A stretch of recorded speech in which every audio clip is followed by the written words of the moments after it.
Hi, welcome to Tales of Dread. Tonight we're going to talk about people who experienced their own horror stories during a cryptid encounter. I'm 92 years old, to be exact. Anyway, I'm writing this to let people know what's going on. There are some things that live with us on Earth that we don't know about and that they don't want us to know about. You should know who I'm talking about, right? I live alone. Since my wife died 3 years ago, I should soon be joining her, as the saying goes. Other methods. It doesn't bother me. I have lived long enough. I guess I should give it to someone else to try. When Irma did pass, I needed help getting through it. So my son suggested a dog that helps people. We went to the pound, and I chose an old pit bull. I know that's not the most popular choice, but I thought that if she was as old as I was, she wouldn't be too mean.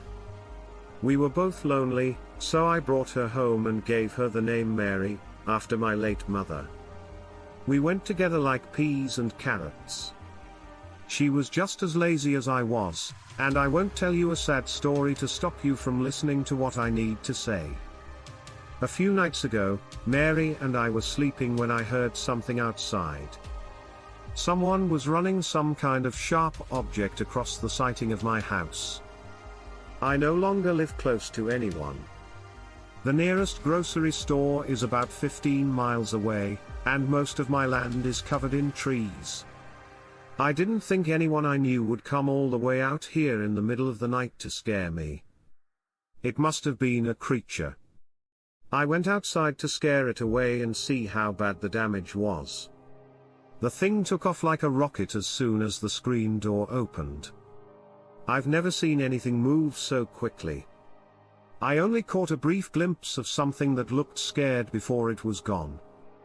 Mary started barking, but I was able to calm her down, and we stayed on the porch the rest of the night to watch for anything else.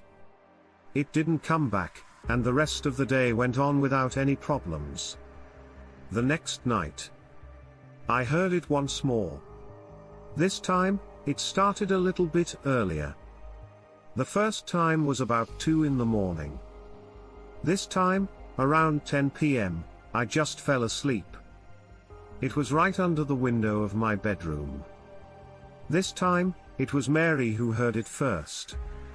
She got my attention by barking and jumping out the window, waking me up. My old mind, for some reason, thought it would be a good idea to stick my head out and see what it was.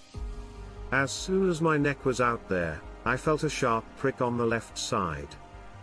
I pulled my head back in and ran my hand across it to see that it was bleeding a lot. When I went back outside, that thing was running back into the woods. I poured peroxide on the cut and bandaged it before giving Mary a pat, locking all the windows and doors, and going back to bed. Just so you know, the next part of the story is hard to tell, and some of you may have trouble reading it as well. The last time I saw this thing was the next night. I was in the kitchen doing dishes when I heard something growling or purring in the front yard. Before I could grab Mary, she was out the front door, which I had left open to let the cool air in, and was growling and biting at something. I knew it had to be important because she never got that angry before. I ran to the gun cabinet and grabbed my 12 gauge. As I ran outside, I loaded it. The time had run out. Just as I walked out, that thing clamped down on Mary's neck, and her body went limp. I almost lost my hearing and nearly blew my shoulder out of its socket, but I was still able to fire 2 shots, one of which hit the animal's back leg before it ran into the woods. Then I buried Mary at the end of the property and got drunk until I fell asleep. After that, I didn't really want to be awake. When I saw the last thing I lost, it really upset me the next day, which was yesterday. At the time this post was written, I called the wildlife preserve and told them what was going on. They took it very seriously, and we were on our way there in less than an hour. I told them where I thought I'd seen it, and they went into the woods? About an hour later, someone knocked on my door. I did not expect to see what I did. I was greeted by two men who were very tall and looked very official. They only told me that they worked for the government and wouldn't answer any of my questions. These were things like what part of the government they worked for, why they were here, and even their own names. If I had to use one word to describe them, I'd say they were fake. They had soft, monotone voices that, to be honest, made them sound like robots. They said that what had happened over the past few days should never leave the minds of them, the wildlife preserve, and me. If I told anyone, they said, there would be repercussions, and they used that word exactly. Before one of the men snapped his fingers to get my attention, I saw the wildlife preserve put a body bag into their van. Then he asked, "Are we good to go, Barney?" I have no idea how they knew my name. I hadn't told them or the people from the wildlife preserve, so I just nodded my head, and the men went back until the black Jeep came in soon. No one was on my property, so I was left to think about everything. I came to this conclusion in this way. I know now that there are things out there that someone doesn't want us to see, no matter where you are. I'm not sure. Still, I keep an eye out for the warnings about what might happen. It doesn't worry me. I'm an old man, like I said, so let them come and take me away. I've been lucky. I recently went exploring in the Scan Griff Canyons in Arizona and found something that I think everyone needs to know about, or at least everyone I can reach. Something lives in those caves, and it doesn't like people. I'm not sure if it even comes from this planet. All of this happened yesterday, and I'm still shaken up by it. I'm sorry if I sound like a crazy conspiracy theorist. When you go to the caverns, there are paths you can follow, but I was alone and wanted to go a little deeper than everyone else. I left the small group that had gathered by the door and went inside. I chose a smaller opening on the far right, and since I'm short and agile, it was easy for me to get through. I came to a fairly dark tunnel, that was already about 10 degrees cooler than where I was. I turned on my flashlight and went down the tunnel. For a while, light was pouring out of the small hole I had come through, but soon I was in almost complete darkness. Somehow, this childishness had gotten even worse, and I could see my own breath in the flashlight's light. I couldn't see the crack I came through, and I couldn't hear anyone for a while.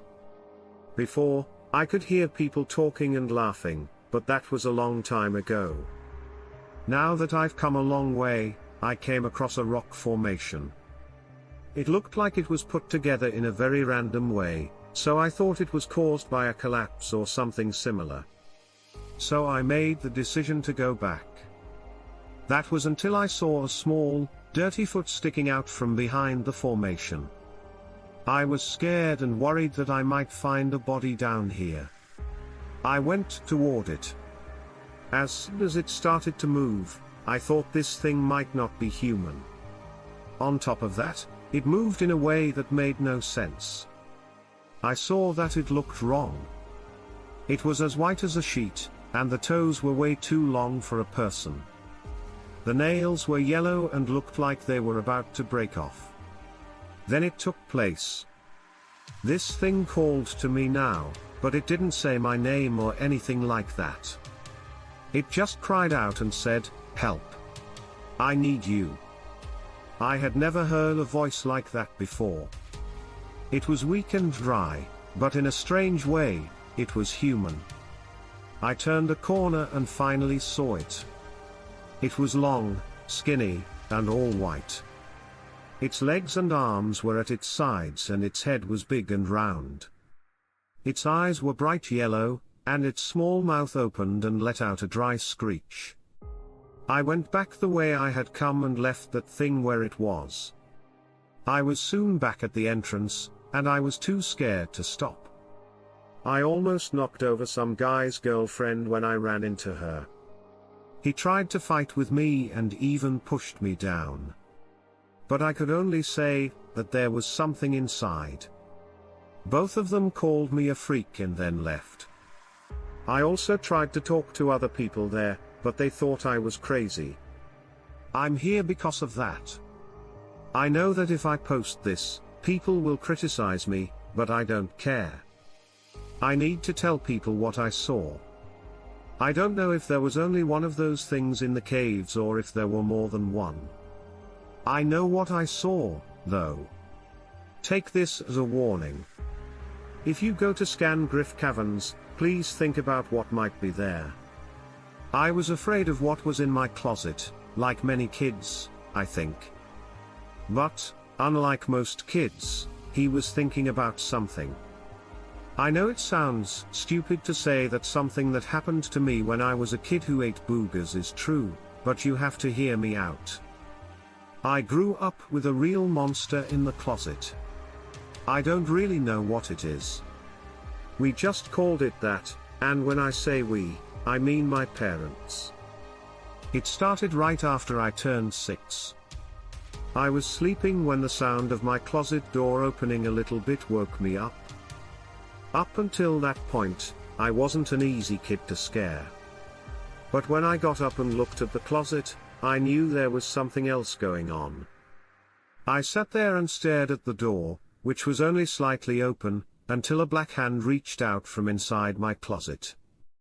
It looked like it was rotting. It wrapped around the door and kept pushing it open until I screamed so loudly for my parents that they could hear me through the snot and tears. By the time they got there, the hand was gone. When I told my dad what I'd seen, he thought it was a bad dream at first, but when they looked at the closet door, they were just as scared as I was because it was open and there was something on it right above the doorknob. It almost looked like something dirty. I never got close enough to see, though.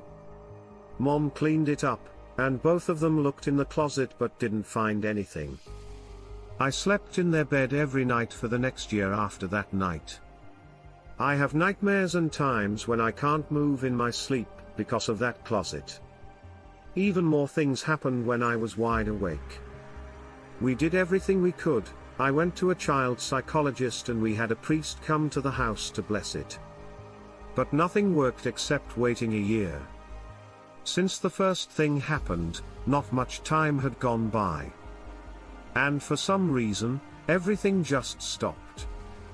I had finally slept through the night.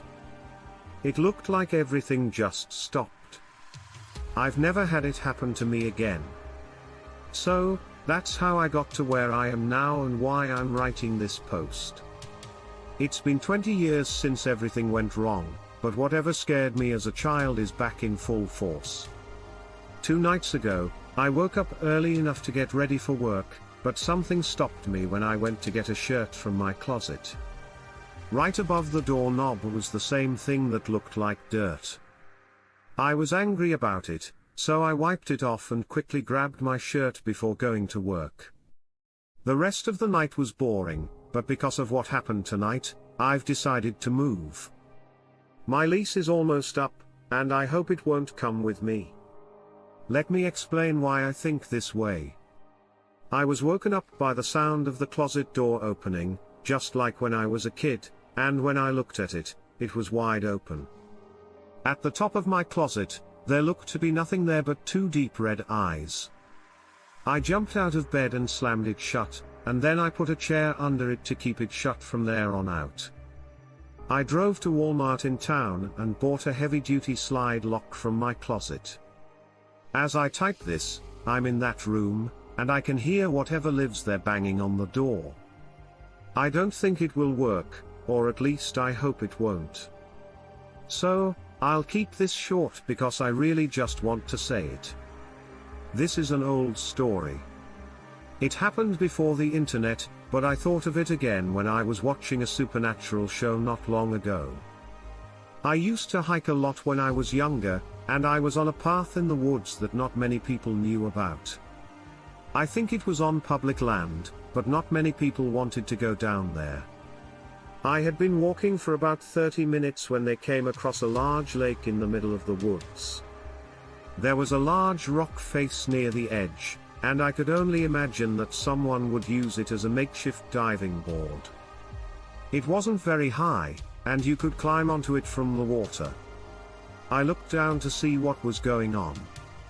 When I saw a pile of clothes on the bank, I saw women's underwear, pants, and a t-shirt.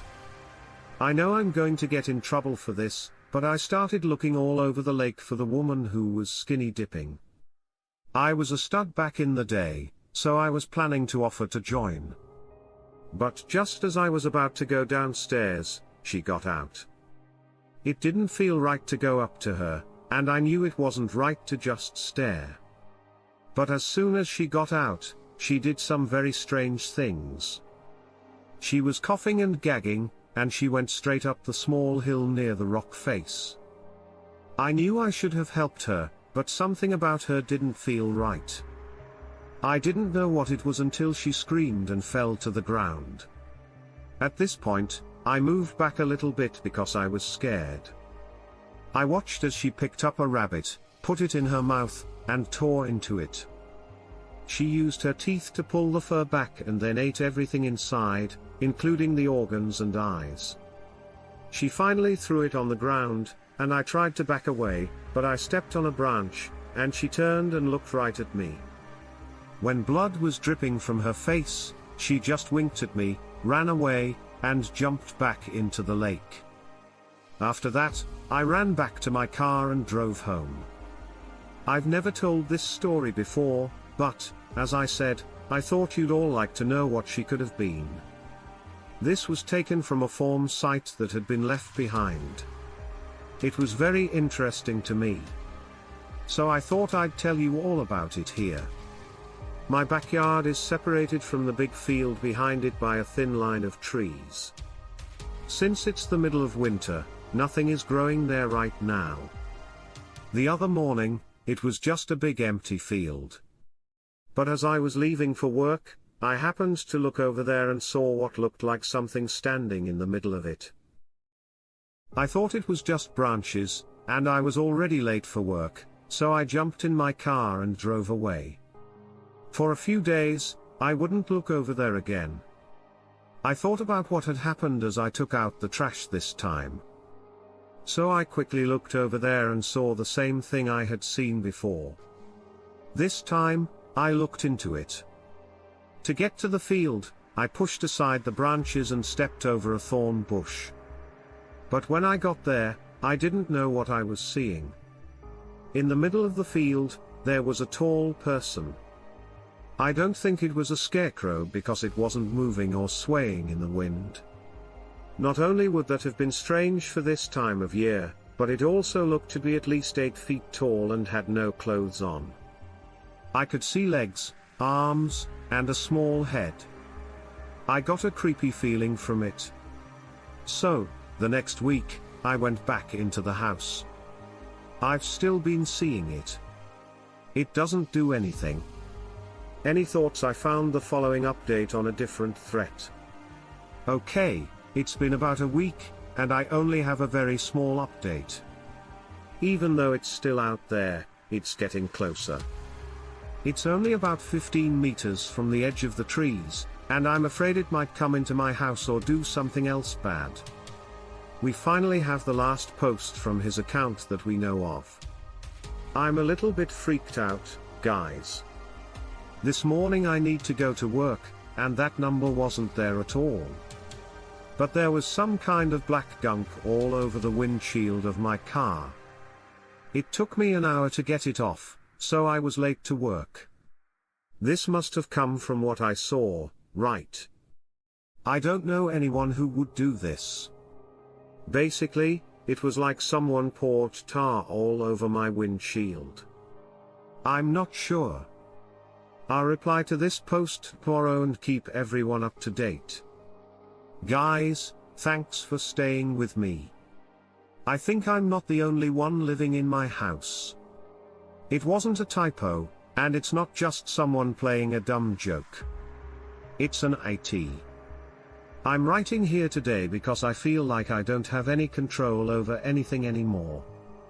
It all began about 2 weeks ago. I would notice little things, like how the remote control was moved. I'd left it somewhere, or my glasses seemed to go missing for a long time. This was a problem, since I can't see very well without them. I thought I was just forgetting about these things, but a few days after the first one, I found them on the floor of my closet. Now I know that putting them there wouldn't make any sense. So I felt pretty lost. I don't have a dog or anything else that would let them in. I just didn't care. And how was your day? A few more days go by. And both my glasses and my phone are taken. I looked everywhere in the house. Even when I called my cell phone from my home phone, I couldn't hear it. I had to tell everyone through Facebook on my laptop that I couldn't find my phone because I'd lost it. For a few hours, that would have been fine. But it took me 2 days to find my phone and glasses when I did. I found them in my garden. Don't get me wrong here. When I lost my phone, I was out there, but I looked everywhere and couldn't find it. Why did they barely come up through the ground near my tomatoes? So it looks like I buried them both without even knowing it. I know I didn't, and as I said at the top of the post, I'm going to explain why I feel like something is living in my house. A few days ago, I saw it for the first time. I had just come home from work when I heard a loud crash in my kitchen. It sounded like plates being dropped on the floor. I ran into the room, which was a bad idea and a very small thing. I hid behind the doorway that led to the hallway.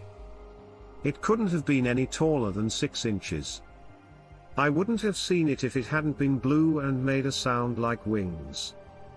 I cleaned up everything and looked everywhere in my house, but I couldn't find it. I couldn't find that small thing I'd seen before.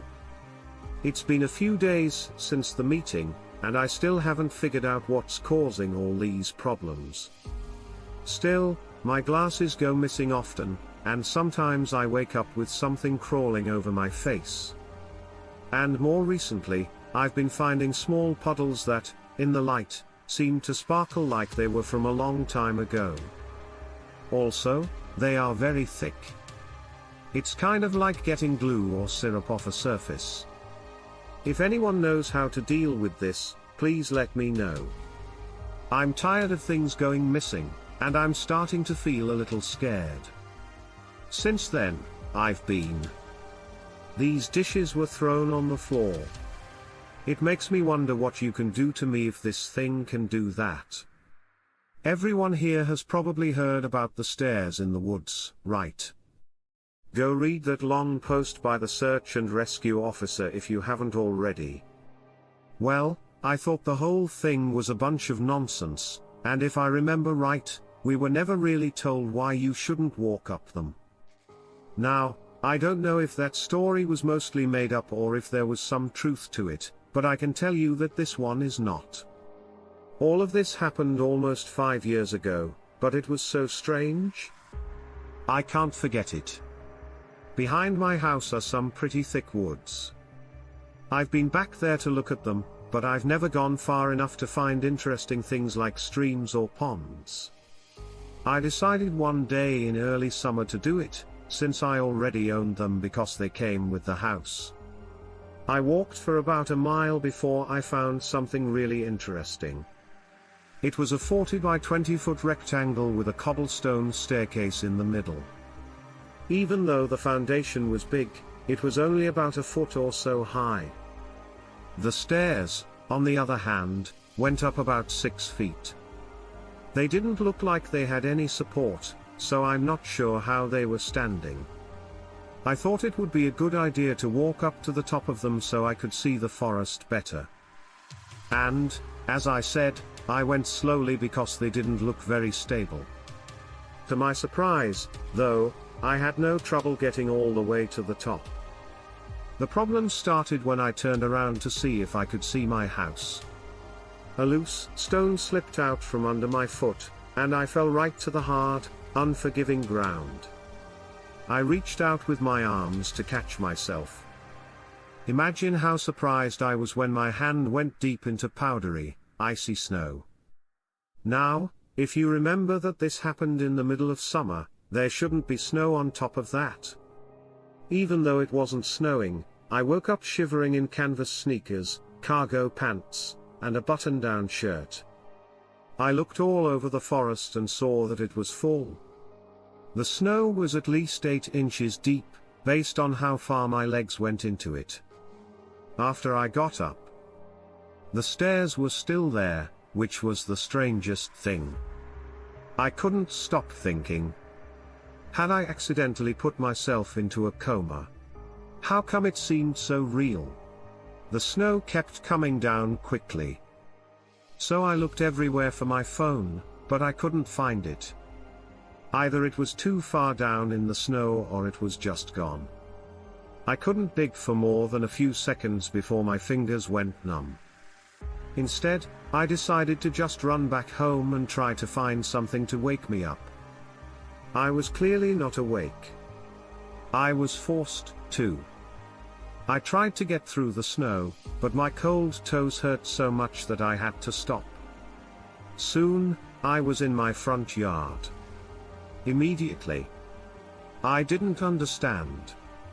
Where was my car? Still thinking it was all a dream, there were 2 cars and a small pink bike in front of the house. I ran through the door, knocking down a Christmas wreath that had been hanging there.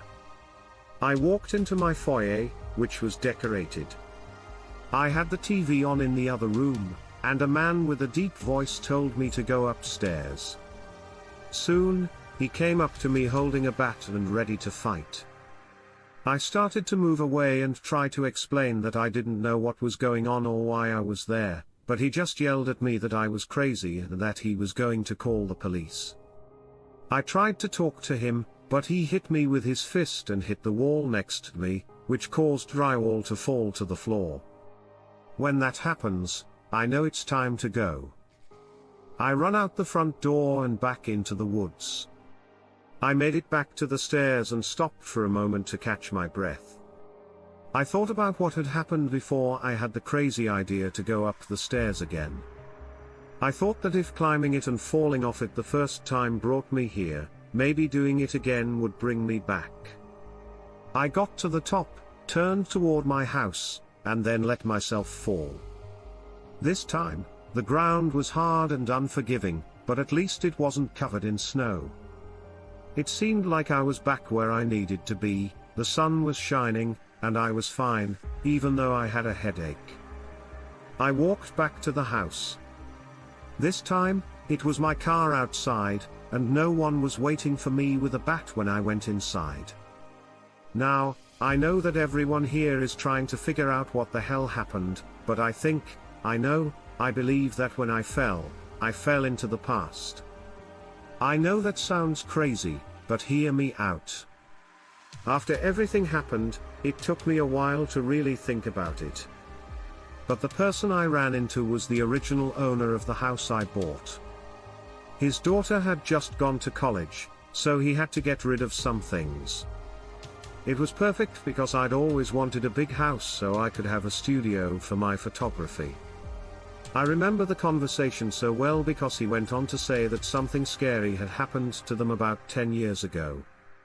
He wouldn't say more, but I'm sure a guy wearing cargo shorts in the snow and saying he doesn't know what's going on is pretty scary. Also, he kept saying he knew me from somewhere, even though we eventually figured out that he went to school with my dad, who I looked just like. I know that explanation doesn't make a lot of sense, but it's the only one I can think of. If anyone has a better one, I'd love to hear it. Also, don't walk up the steps in the woods. So, this happened to me and my brother when we were pretty young. I think he was 8, and I might have been 10. Out in the woods, my dad had built us a really cool clubhouse. It wasn't that long ago since we were kids, but after what happened in the story, it seemed like a whole different world. But he took it down and told us we couldn't go back into the woods. It wasn't quite dark yet when all of this was going on, but it would have been in about an hour. I told my brother it was time to go home, so he went to the bathroom and I started packing up the snacks we'd brought. I was 10 and getting more and more impatient, so I kept bugging him to hurry up. He was, of course, stubborn and unbending. Until I told them about the thing in the trees. At first, he didn't believe me when I told him I should stop messing with him, but when he looked up and saw it too, he quickly put everything away and started backing up to me. The thing in question was huge and was sitting on a branch right above my brother. It had yellow, scaly feet with big claws on the ends. Its red eyes looked down at him, and its sharp beak would open and let out a horrible screech. As my brother kept moving away from it, it spread its wings and flew down toward us. I remember that when its wings opened, there was a gust of wind. I tried to help my brother, but this thing moved so fast that when he came down, his head hit his chest, and he fell to the ground, struggling to catch his breath. I grabbed them and started running back to the house, hoping that whatever it was wouldn't follow. It didn't, but we didn't stop running until I was in the kitchen with my mom, and the only words I could say were, "He fell out of a tree." I guess I made up a lie because I knew they wouldn't believe me if I told them the truth. He was taken to the hospital right away, where he was treated for minor internal bleeding and some pretty bad bruises on his chest. Over the next week or so, he was fine. My dad tore down the clubhouse and told us we couldn't go there anymore. After about a month, the whole backyard now has a fence around it. I could tell that he really didn't want us to go back, but we didn't want to. A few days after the first attack, we heard that thing out there screaming like it did before it attacked my brother. That stopped us from getting in. I own a small piece of land in the middle of the woods. I go there sometimes when I want to get away from everything. I keep my cell phone and, of course, bring my laptop. But most people use them to connect to the internet. It has less to do with technology and more to do with getting away from the real world. I'm glad I did bring them, though, because I can now write this where a lot of people will see it. I've been hearing something moving around under my cabin for the past few days. I don't know who or what lives out here, but it sure moves fast. I can hear it moving around and sometimes even growling. It has kept me from sleeping the last few nights. So I called the guy out to see if he could figure it out. I knew where it went, but I didn't know how to handle this kind of situation. I will tell you what he says. Okay, so he just left, and I don't really know what to do next. He had to go through a hole that wasn't more than a foot or so wide. He crawled around taking pictures of the damage. At one point, he thought he saw something, but I told him that his eyes were probably playing tricks on him. After he left, we looked at the pictures. I'm not sure how to deal with this. All over the base of my cabin, there were deep claw marks. They were all over the ground and even on the concrete pillars that held it up. I kept asking him what might have caused it. He kept saying that it was a bear, though. I've seen a bear before, and that house is way too small for one. He barely could, and he looked like he weighed 120 pounds when he was wet. The last picture he showed me was of a small hole dug in the ground. It was about a foot wide and 6 inches deep. I tried to get him to tell me what was down there, but he said it was nothing to worry about. He would take care of it tomorrow when he went out. I wanted to believe what he said, but I just couldn't. I didn't feel any more uncomfortable than I did before he got there. Instead, I chose to call the wildlife reserve. It was getting pretty late. So they told me to use their message service. I told them as much as I could about what had happened up to this point and hoped they would get back to me soon. During those 2 days, it took 2 days. I haven't been getting any more sleep than I have been getting either. Whatever it was, it seemed angry that people had been down there. It was almost 2 hours of growling and scratching. It did stop, and I went to sleep around 2 a.m. Later that day, when I woke up, I saw that the wildlife preserve still hadn't called me. I tried to call them, but I had to wait almost 45 minutes. I gave up in the end and went on with my day. It would have been a nice day to go for a walk in the woods. But I was afraid to leave because of that thing. When it was clear that it could break through concrete. For the record, I didn't want to find out what it could do to me. Also, the pest control guy never came back and never called me back. It looked like I would have to do this by myself. When I went to bed, I didn't even try to sleep because I thought this thing was going to live under my house until it died or I left and never came back. As I expected, the noises started up again after I looked at Reddit. This time, they weren't as wild, and it didn't feel as far off the path. I guess that solved everything. The bug killer had made a mistake. I heard it for a few minutes, then it went away and I heard it move around below the cabin again. When it came through for the 4th time, though, I heard a loud thump that caught my attention, so I listened more carefully. There was no longer any noise at all. I thought I had found a place to rest, so I laid down to sleep. I made up my mind to do the same. I woke up with a start that morning. I could smell something awful coming from my bed, and it filled my nose. When I went outside, it got even worse. I was about to throw up on my steps when I got a call from the wildlife preserve saying they were coming to my area. I told them about the smell, and they said they had everything they would need when they got there. They put on coveralls, gloves, and gas masks. Believe me, it was important. One went in, and the other stayed outside to help him pull out whatever was under there. It took them almost 20 minutes to figure it out, but they did. I don't know what it was. It looked like a big dog, but it didn't have much hair. If it was a dog, it must have been very sick or infected with something.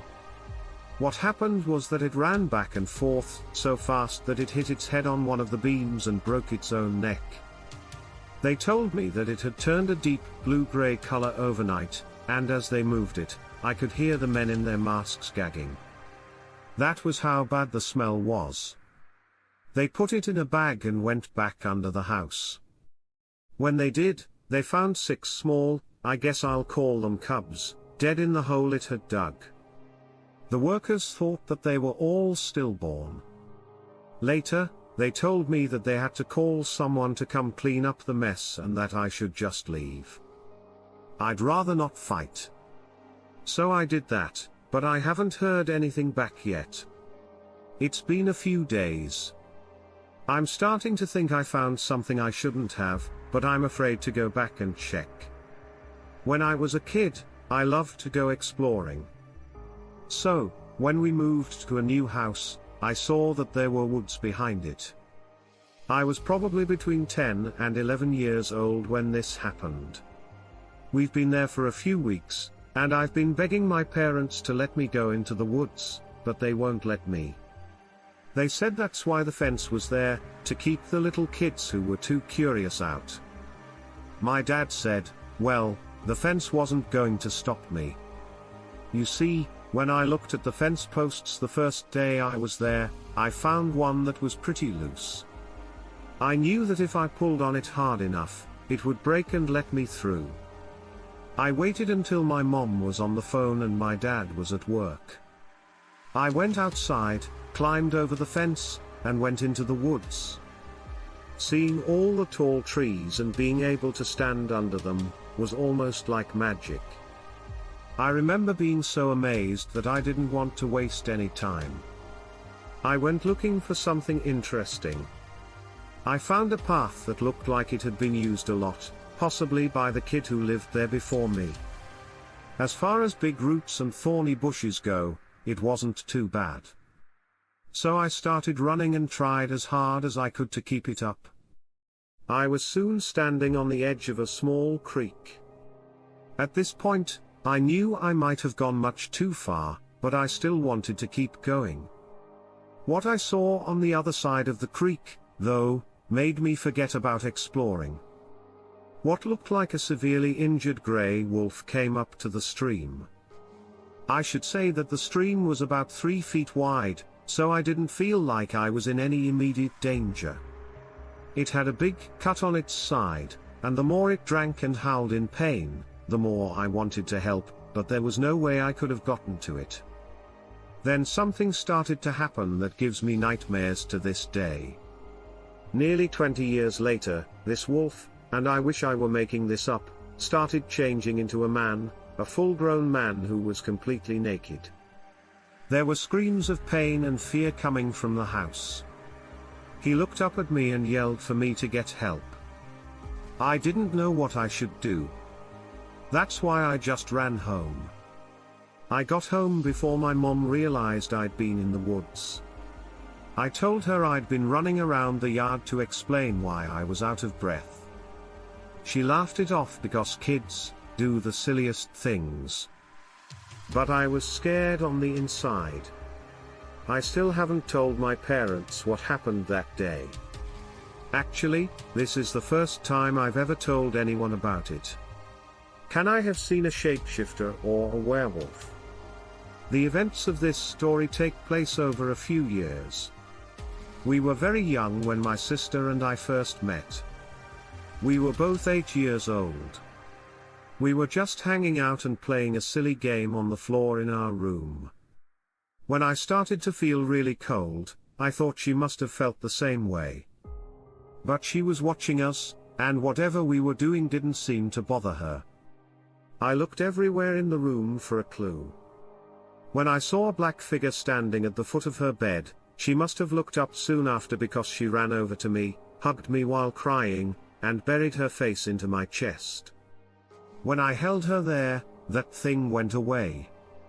We decided it was time to turn in for the night. She climbed into my bed, even though she had her own. Usually, as the older brother, I would tell her to get out of my bed. We were both scared, though.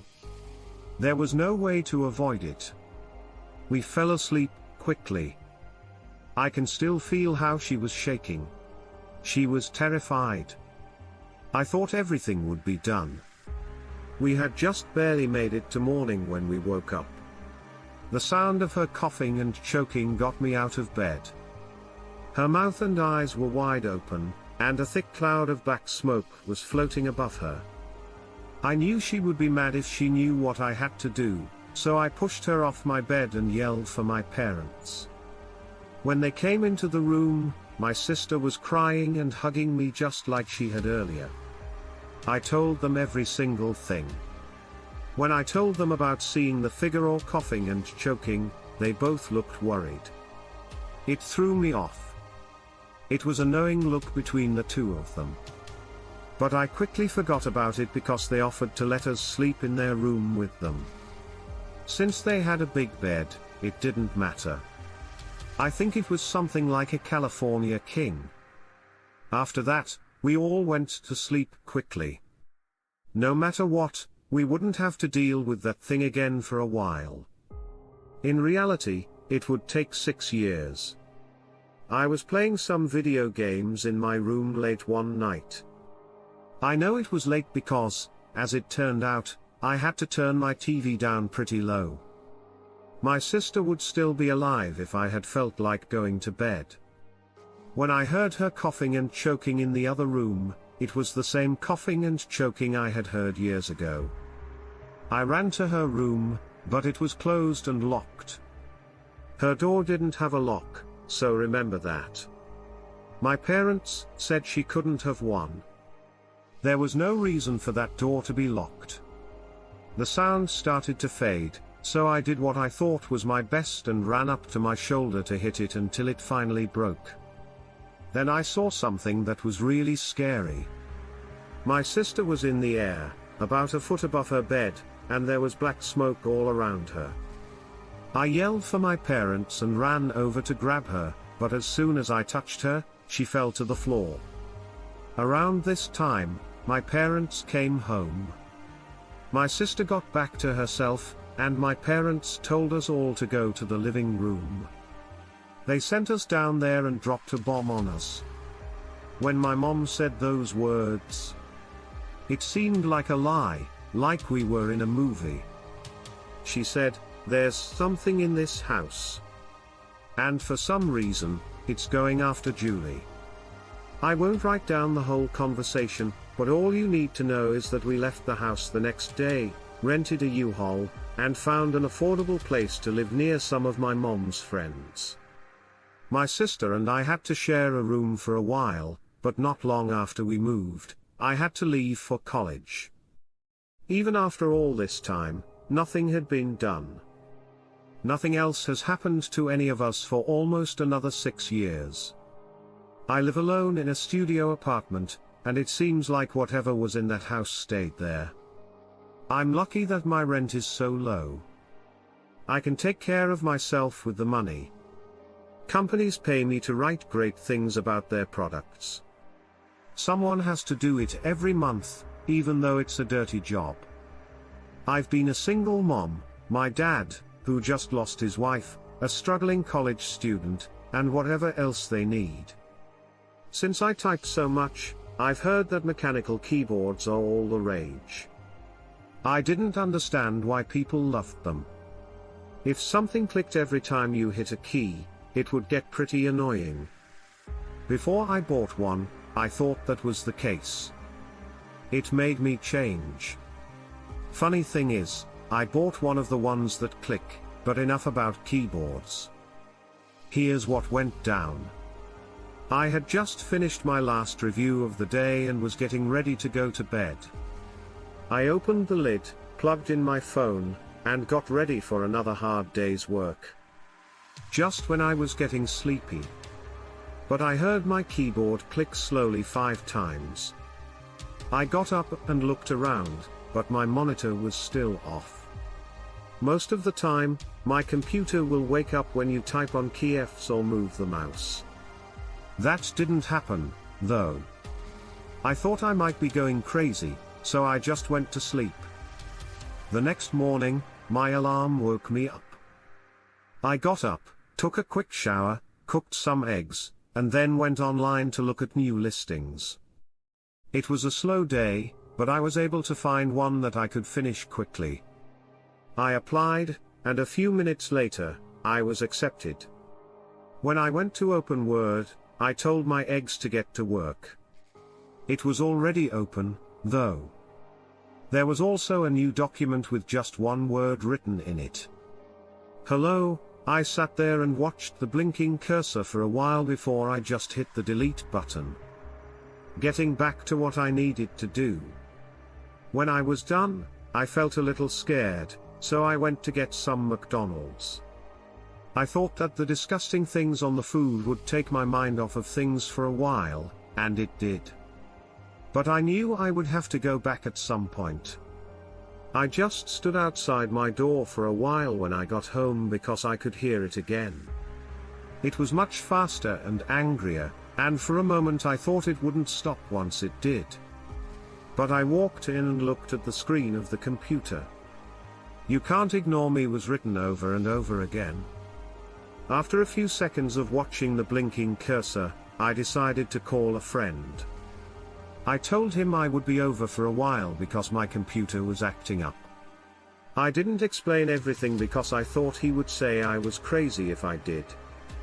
I'm going there right now, and I'm taking my laptop with me so I can keep you all up to date and also do some work. Keep your eyes open for a change here. Edit. He can't forget about me. I'm in every place. Change 2. I know at least half of you won't believe me, but the edit history shows that I didn't make that first change. It stopped working around 3 AM. I was so drunk at that point that I couldn't even open my laptop, let alone get on here and type a message that could be read. I had never updated before because my friend and I had been drinking so much. I really need another point of view. Here. Is something getting into my computer? Hell, am I being haunted by some spirit? Can spirits really talk to us this way?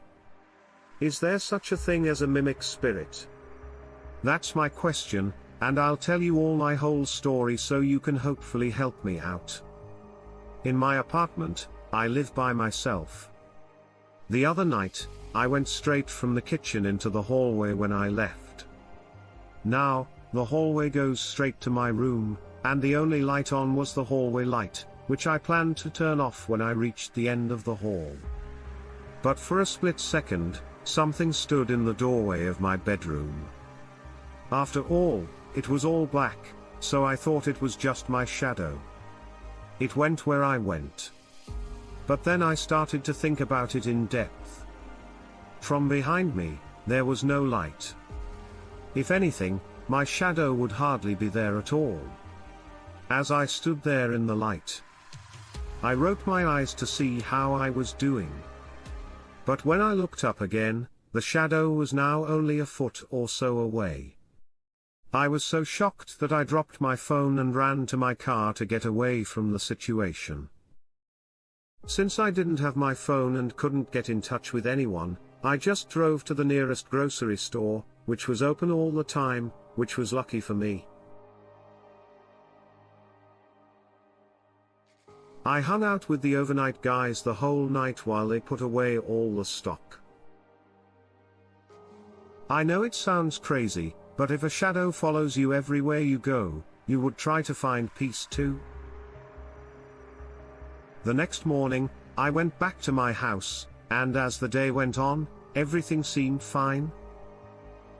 There was nothing. I was a little scared for a while, but from what I've seen so far, it seems to have been an isolated incident. So, are there any spirits that look like people? So I live alone. If it were up to me, I'd definitely have at least a goldfish. My landlord, on the other hand, is very strict about the rules. My next-door neighbor was kicked out because they had a box of cat litter. Even though he was a janitor and used to clean up vomit, I saw a figure all over my house for a little while. I'd never get a good look. It was always right as I turned the corner or walked into the room. This made me feel very uneasy, and for a while I thought I would have to call a ghost hunting team. The other night, though, it all came to a head. I was in my living room watching Crunchyroll when I heard a loud crash from upstairs. Halfway up the stairs, I started walking up to see what it could have been. Even though I heard my bedroom door slam and my voice call my name, I stopped in my tracks. I can't say that often enough. I heard myself say my own name out loud. I stood on the stairs for a while, trying to figure out what I had just heard. When I finally went upstairs to my bedroom, I saw that my bed frame had fallen down. Right now, I'm really freaked out. Is there something I can do to get rid of this thing before it hurts me? I'll tell you a story that I think you all like. It's by far the scariest thing that's ever happened to me. It started one night after they had worked for 12 hours. I was sleeping pretty deeply until a very cold breeze blew over me and woke me up. Now, All of my air vents are on the floor, so there wasn't much reason for a breeze like that to happen. I tried to ignore it, but when I pulled the blanket up to my chin, I saw something at the foot of my bed that was pulling it down. I don't have any kids or dogs, so when I looked down and saw a small child sitting at the foot of my bed with no face, I was more than a little scared. It looked like he had won at some point, but it was too mixed up to figure out. I was so afraid that I fell out of bed and onto the floor. He was gone when I looked up. I wanted to say it was just a nightmare, but it was too real. A few days went by, and then nothing important happened. I started to think that everything was okay, and that it was all just a dream. Until last week, that was true. I was sleeping like I had before after a long shift, and the same cold breeze blew over me. This time, when I jumped, I looked down at my feet right away. There was nothing there, though. I thought my mind was messing with me, and I was almost ready to go to sleep when I heard breathing to my right. I used to put my shoes and other things on a small chair in my room. I can't do it on my bed because it's too high. There is also a small table nearby where I put my laptop sometimes. Most of the time, it's empty except for the clothes that are lying around. This time, the chair was occupied by a tall man. He was dressed well and was looking right at me. He had no eyes, nose, or anything that looked like a face, just like the kid I'd seen the night before. This time, I didn't jump out of bed, I just stopped where I was. The man went away, and I didn't know what to do next. I finally gave up and went to bed with all the lights on. It seemed like the right thing to do. As time went on, I bought some religious symbols, like a Bible that now sits next to my bed and a few crosses that I put around the house. So far, everything seems to have stopped. Have any of you heard of anything like this before? I'm talking about this thing with the faceless person, and please stop talking about the slender man. I've never heard anything so stupid. This happened last weekend when my parents were out of town. They were a few states away and had some time to themselves, so I decided to invite a friend over. I had their okay to do it. Don't worry about anything until the morning. He came over and everything was fine. We played Super Smash Bros. On the GameCube, ordered pizza, and even watched a couple of movies. It was awesome. Everything came to a close. But we heard a crazy commotion coming from upstairs, and it sounded like someone was throwing things around, maybe looking for something. We thought it would be a great idea to look into things on our own. After taking 2 baths in the claws, we went up there. We knew we'd made a mistake as soon as we got to the top of the stairs. I could see my bedroom from where we were, and there was some kind of black shadow darting back and forth. Every time I couldn't see it, something would fly across the room. We left the bats on the ground and ran outside to call the police. Only that I thought someone was in our house was all I could say. They throw someone out pretty quickly, but by the time they got there, the noises had stopped. They went inside and looked all over the house, but no one was there. When they went to my room, they said it looked completely untouched, which was even stranger. We checked, and they were right. There was nothing missing. They made me call my parents, of course, and tell them what had happened. And I told them I had nothing to say. No one was surprised that I didn't believe, though. They told me I had to stay in my room and send my friend home. I tried to talk to him about it when they got home, but they wouldn't listen. So I'm going to ask you. Have any of you heard of anything like this before? Should I worry that it could happen again? So, I know I'm late to this thread, but I really wanted to tell you a story from when I was in the Coast Guard. Keep in mind that this happened almost 30 years ago, but I've never forgotten it. I guess I'll call it the mission to save them.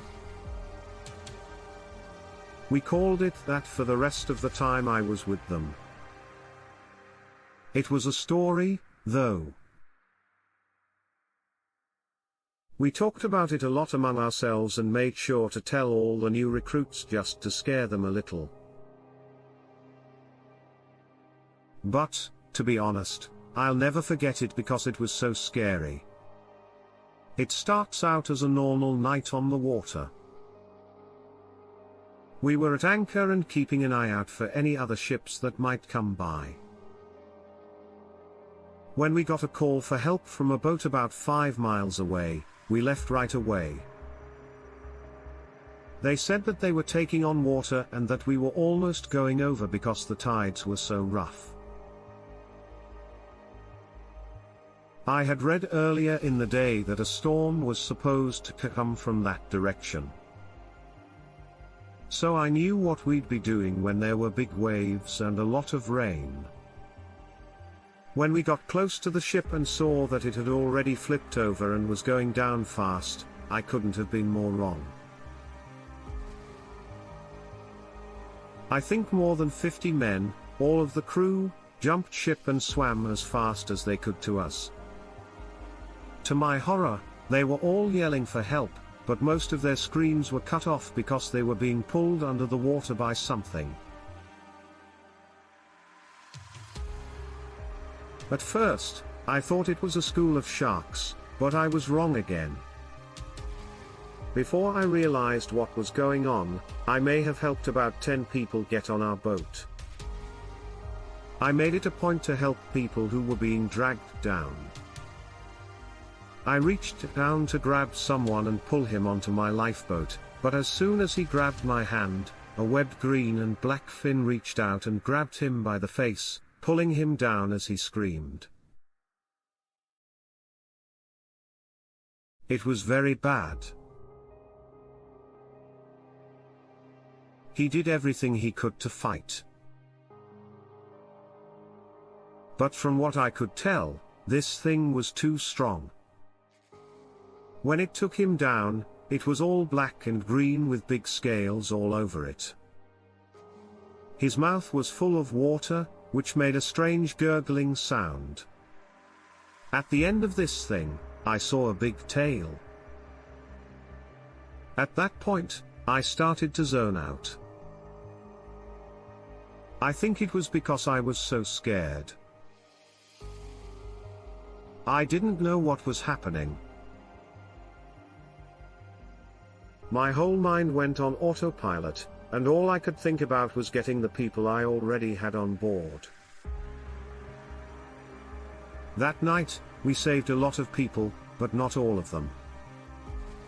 It breaks my heart to know that we couldn't, but we didn't have enough people. I'm still not sure what we saw that night, but we don't know what lives in the water. Something that moves in groups and is strong enough to tip over a very large boat, and that wants to eat people. Several years ago, I was swimming at Carolina Beach in the middle of the night. I would guess that it was around 8 p.m. even though it wasn't that late, the sun had already set. Luckily, the moon was out, so I could still see pretty well. The wind was really strong. I was having a lot of fun and even caught a few good waves. Righting one, I was almost back to shore when I heard a woman screaming for help. I could hear her go under the water and come back up, so I looked everywhere until I found her. I paddled as fast as I could to her and pulled her arms up onto the board. When I saw a flash of a breast, I jerked back a bit in shock. "I'm sorry, I didn't know that." She coughed up some water and then said everything was fine. I would never have guessed that she was skinny dipping. I told her I could pull her up on the board so she could sit down, but she said she was fine. She must have stepped off a sandbar and fallen too far into the water. I'm not sure why, but it felt like I was talking to someone I'd known all my life. When she talked, we talked for at least 5 minutes before she unhooked my foot from the board and told me to come with her. At the time, I was 17 and single, so you can guess what I did. I ran after her and grabbed her right away. We just hung out there for a while, staring at each other to make ourselves sound super cheesy. It was kind of sweet. I thought I had met a special person. Totally by chance. When she leaned in to kiss me, the thought was really given up. I didn't think twice before kissing him back. I didn't know anything was wrong until she accidentally said something. It tasted like rotten meat had been thrown in my mouth. I stepped back and coughed and gagged. She asked me what was wrong, but when I looked back at her, her voice was off and her eyes were totally blank. I was scared out of my mind. I kicked away and felt a sharp sting on my foot for a second. I thought for a moment that I should pick up the rock or something. She moved away and hissed at me with a mouth full of sharp teeth and a black tongue that hung down past her chin. She dove down, and I saw it then. She had won. She had scales all over her lower body, and they shone in the moonlight. I started swimming as fast as I could to get away from this thing. I made it to shore without her grabbing me or doing anything else. But when I turned around, I could see her looking at me from outside. Her pale white eyes never shut, even when I looked away to pick up my phone and call a friend. I told him I had to get to the hospital, and needed a ride. When he picked me up, my foot was bleeding a lot and hurting from being in the salt water. What happened, I didn't tell him. I just said that I kicked a rock by accident and cut myself. He believed me. The hospital did, too. I got 12 stitches and had to go home. This is the first time I've really told this story to anyone. So I'm sorry if it seems kind of random. I've never really had a chance to talk about it, but this seemed like the right place to do so. Please let me know if you've ever heard of something like that. I really want to hear that. It's not just me. I'm a curator for a maritime museum. In my 20 years here, I've gotten a lot of things, and it's my job to find out where they came from. Many things have really surprised me. Yes, but nothing has shook me up. Just like what I got yesterday. It was a journal that was said to have something to do with a strange double murder that happened at sea in the 1960s. I'll talk about that in a bit. Now, things like this are supposed to be shown on the William. It would be impossible to read. Hell, I also had a hard time. So I've decided to type it up so it can be shown on the screen and on the internet. I think it's a lot of fun for you all. The first. We've been out here for a long time, but it doesn't look like we'll get paid when we finally get back. We have to throw away every single fish we catch. It always has some kind of slime on it. Not the kind you usually see. I would say that it's like molasses on a cold day. Every time we pull them up, it's driven by the tails. Half the time, we can't even get them to come up, let alone catch them. But before we can get them, we always feel a good amount of weight drop off and pull out a fish head. I think something funny is happening around here. The main reason I'm writing this down is because I don't feel safe where we're anchored, but we've already moved several times today. Even worse, when one of my friends is sick, he has something like the stomach flu. Everything he eats or drinks comes back up. I don't know if I should blame him. I don't want to eat either. When I look at all the fish we've caught, it looks like they're rotting in the water. I can't even describe how bad it smells. My other group forced me and my friends to wrap our shirts around the bottom half of our faces, but that didn't make the smell go away. I've decided to move a little farther away.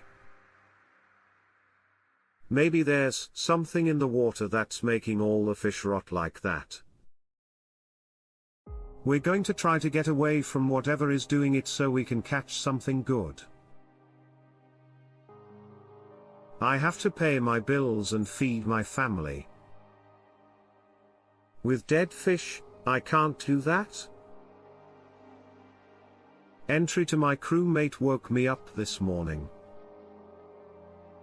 He told me that the crew member who was sick yesterday is now even sicker. I don't know if that even does it justice. I really feel sorry for the guy. His body tries to throw up, but there is nothing left. He just throws up in the bucket and screams in pain. His stomach has shrunk. I can tell that he is very hungry. I know he needs to eat, but he starts dry heaving as soon as he smells food. I don't think he will be okay. He has big black bags under his eyes, and his whole body is pale. His lips are dry and cracked. It feels like I'm looking at a dying dog and having to decide whether or not to put it down. I wouldn't do that unless he asked me to. He also has a family at home. I wouldn't want to make it impossible for him to see them again. Even so, I don't think he was in his right mind when I talked to him a few minutes ago, even if he does make it. He went on and on about something coming into the ship and putting something in his stomach. He said that he came in the middle of the night and put a small, cylindrical object straight through his abdomen and into his stomach. I did push him on this, of course. He slept in the same room as my other crew member, but he hadn't said anything about that, even after I asked him about it. From what he said, they seemed to have stopped time and muted his vocal cords. He told her he couldn't yell, even though he tried hard. At this point, I don't know what to think. We're still catching bad fish, even though we've moved farther out. If we go any further, I'm afraid we won't be able to get back when we planned. Then again, it depends on how my crewmate's illness goes. Even if we don't, we might have to leave early. At this point, I'm getting very down on myself. My last crew member seems to be missing one knife, if you get what I mean. He was always dependable around here. We're out fishing. He will keep talking about strange lights he saw in the sky. I tried to tell him about the stars and maybe even airplanes, but he didn't pay attention. I thought he was just tired, so I made him go to bed. From that time on, we fished and changed shifts, and we hoped to catch something. I haven't written in about 3 hours, but I can't help but want to record this. The sick crew member has finally died. I hate to say it, but that poor jerk had to go through a lot. When it happened, I was on the sleep shift. He coughed and gagged, which woke me up. I tried to get whatever was stuck in his throat out, but nothing worked. Another crew member and I did CPR on him until his chest was broken and bruised. But there was nothing we could do about it. He has left. I put him back on the car and covered him with a blanket. At least he's no longer in pain. Entry 3. I find it hard to stay calm out here. Even though we haven't caught anything, we've started to go back. Also, it's very late, so it's hard to see where I'm going. Even though I'm sure of where I sent our course, I'm still worried about it a lot of the time. I thought I saw something strange in the sky and had to wipe my eyes. I can't help but remember what the other people on my crew said about the lights. I hate to say it, but he's right. There is something out here.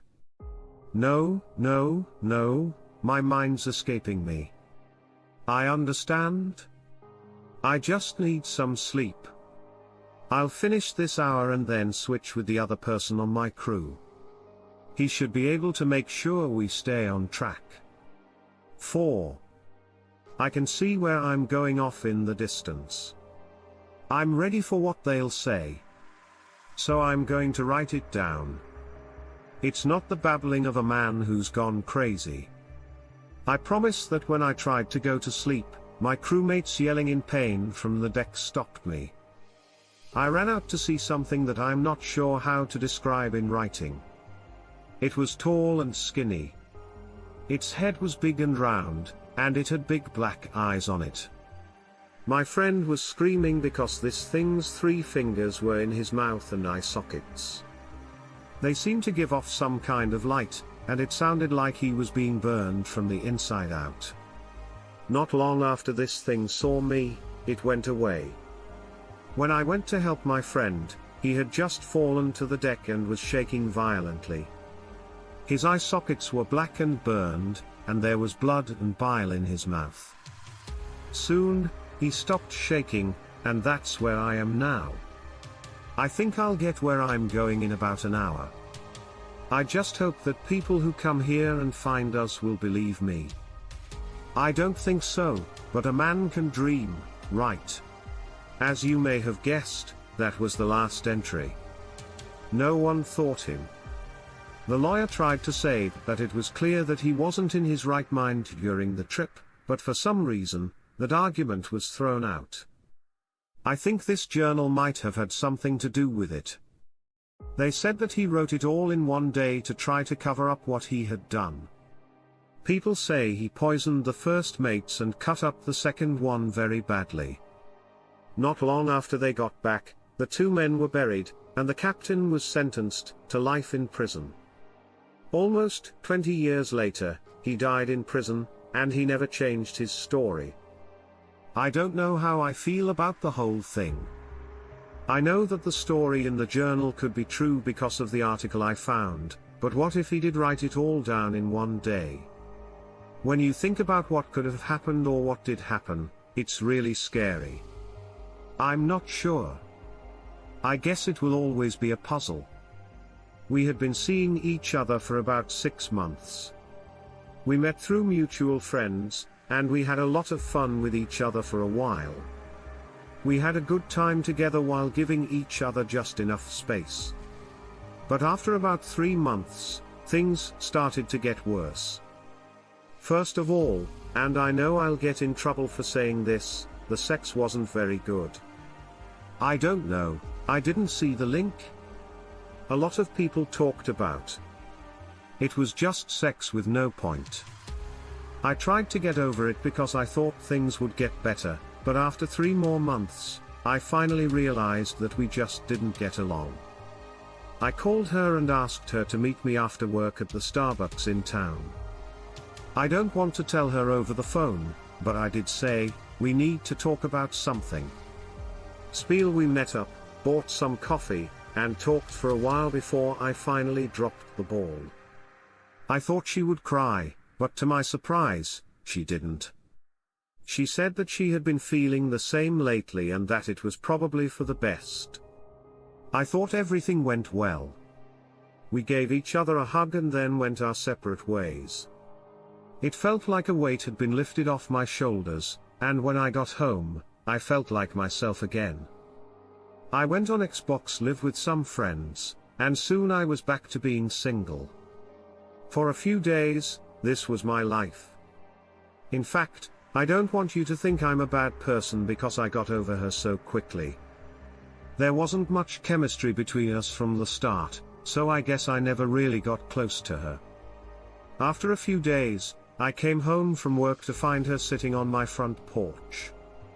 She looked confused, but I remembered that she might have left something there and I needed to go get it. I walked up to her and knew right away that there was something more going on. When she saw me, she jumped up from where she was sitting, put her arms around my neck, and kissed me. I got out of her way and asked her what she was doing. To my great surprise, she looked like she knew what she was doing and told me that we were going to see a movie today after I got off work. I didn't know what to say. I didn't understand a word she said. Then I understood. She thought we still had a relationship. I asked her about what happened at the coffee shop the other day, but she said she couldn't remember. She even made fun of it and told me to just get in the car because he'd be late. She really thought we were still with each other. To think about it was crazy. But in the same week, I had to break up with the same girl twice. This time, she wasn't as good at handling it. She hit me in the face and told me I was a pig. And what about putting a key in my car and then driving away when I said I would call the police? I just sat on my porch for a while trying to figure out what had just happened. I couldn't figure out why she thought we were still together. I could still hear her saying, "Yeah, I guess this is for the best." When we were at the coffee shop, I tried to convince myself that it was just her way of trying to get back together with me. I spent the rest of the day making dinner and watching a movie by myself at home. Just the way I liked it for a few days. I hadn't heard from her for a while. Now, I didn't really expect to, but when I did, I wasn't too surprised. However, what she did this time was one of the weirdest things she ever did. Before I put an end to everything, I went outside to check my mail one morning, probably 3 days after what happened with King. I had the usual things, like a few bills and some junk from ads. But there was one different envelope. On it was written by hand my name, but there was no delivery or return address. I knew right away who it was from, so I looked everywhere for her car, but I couldn't find it. When I opened it, I found two things inside. A group of pictures of wedding dresses that were cut out of magazines. I'd say there were about 40 or 50 of them, plus a note on notebook paper.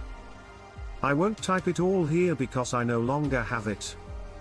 But she mostly just asked me which one I liked best and told me to call her so we could set a date for the wedding.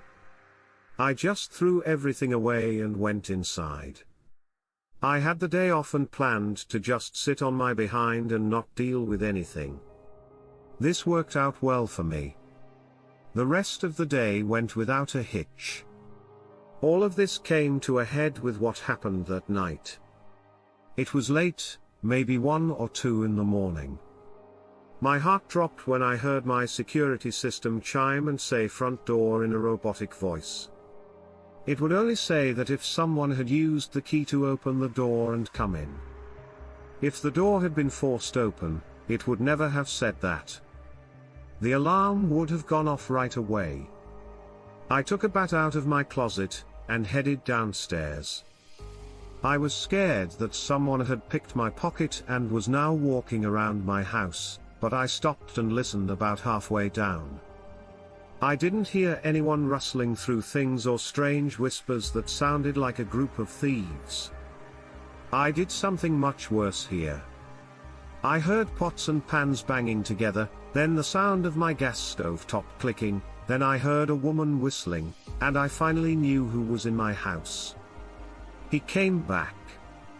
I know that whistle like it was someone I knew well. I used to like how she did it, but now it makes me feel scared. I went around the corner and into the kitchen, where I saw that she had already started making dinner. There were plates, a candle, and a vase with a single rose in it. I didn't know what to say. When she saw me, her face changed from one of concentration to one of pure happiness.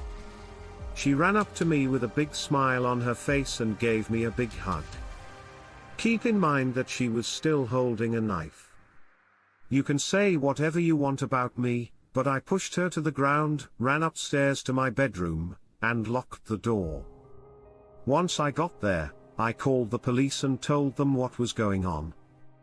While I was on the phone, I could hear her banging on my door and yelling at me to let her in. In the end, she gave up and started talking to me through the door. Instead, it felt like being pulled out of a tar pit when I heard my front door alarm go off and the police ran upstairs and took her into custody. She agreed, which surprised me, and she was soon in the car outside. I didn't leave until an officer told me she was being held. Call me anything you want. But if someone comes at you with a knife, you'd like to know they're gone before you walk out there. I talked to a few police officers and told them what was going on without going into too much detail. I will say that I did not cause her to be arrested. I chose a restraining order instead. I haven't had any more trouble with her in the past 2 weeks. Since then, I've also stayed single because I'm too scared to start dating again right now. Maybe I will, but until then, I'm going to enjoy being single. I'm a gay man. That's important, because I don't want you to think I'm talking from a woman's point of view. Anyway, I'll just jump right into it. About 2 years ago, this took place over the course of 2 months. Because it's so scary to think about, I never really talked about it with anyone but my closest friends and family. But I think that if I just say it, it will help. Not just me, but also other people like me who might be going through the same thing. Back in the day, I used Grindr a lot. It almost made me sick. I checked for new matches all the time and changed my photos at least twice a week. Everyone I met didn't really fit my, I guess you could say, requirements, for whatever reason. Believe me, I know how that sounds, but I'm very picky. I did end up with one guy who I thought was just right. He went by the name Jeremy. He liked lifting weights, scary movies, and other things like that. The way they looked was just A+. At that point, I sent him a message on the app with my phone number and a kiss emoji to let him know I was interested. I would guess that about 2 hours went by before I heard back. I thought I might be too pushy and scare him away, but I was wrong. From there, he sent me a simple hello text with a smiley face. We texted until late at night and then called each other to say goodbye. That night, he asked me out, and I said yes. Looking back, I probably did move a little too quickly. I just wanted to get into a relationship so badly, and he seemed like a good person. Over the next few days, we'd hang out and really build something together. We went to the movies, out to dinner, and did all the other fun things that couples do. I would say I noticed something wasn't right with him after about 2 weeks. I got a phone call while he was at my house watching a movie. Someone from work had called me to ask me something. My coworker was a guy, but he wasn't gay. I didn't want to stop what was going on. So I went to talk to him in the kitchen. When Jeremy walked in, he just gave me a mean look until I hung up. I looked back at him and asked what the hell was wrong. That's when he grabbed the phone out of my hand, slammed it on the counter, and said, "From now on, don't take calls away from me. Instead, put it on speakerphone." I didn't know what to say. I didn't know what to say at all. So I just nodded. He huffed and puffed and soon after that, he left.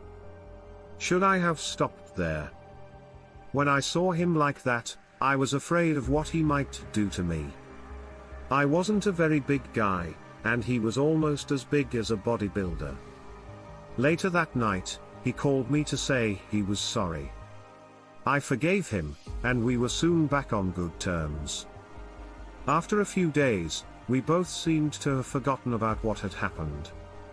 I haven't gotten any calls when he was around, so I don't know if he was serious about what he said. About 3 weeks later, things went downhill again, and this time we were out in public, right outside my place of work. I had just gotten off work and was walking out with a different coworker than before. I gave him a hug on the way to my car, to be completely honest. I was hugging him because on that day a year ago, his mother had died. I just wanted to show my help. I almost jumped out of my skin when I got into my car. The passenger seat was occupied by Jeremy. He was drenched in sweat, so he must have been there for a while. Outside, it was about 80 degrees, so I can't even imagine how hot it was in the car. I asked him what he was doing, and he just said, "Waiting." When I kept asking, he finally said, "I'm waiting for an explanation. I watched you joke and laugh with that trout farmer all day. Do you want to tell me something?" I didn't know what to say at all.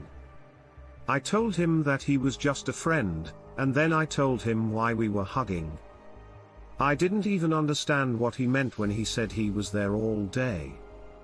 I had worked 2 jobs that day, and when I asked him why he was watching me, he said, "I can't trust you because you're talking to other men and hugging them now, and soon you'll be doing the same to me."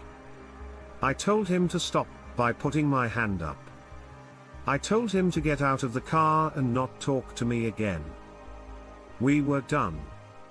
He got out of the car, angry and yelling about how bad I was, then slammed the door and let me drive away.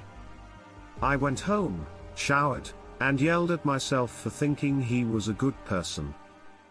I then realized that he wasn't, and I was glad to get rid of him.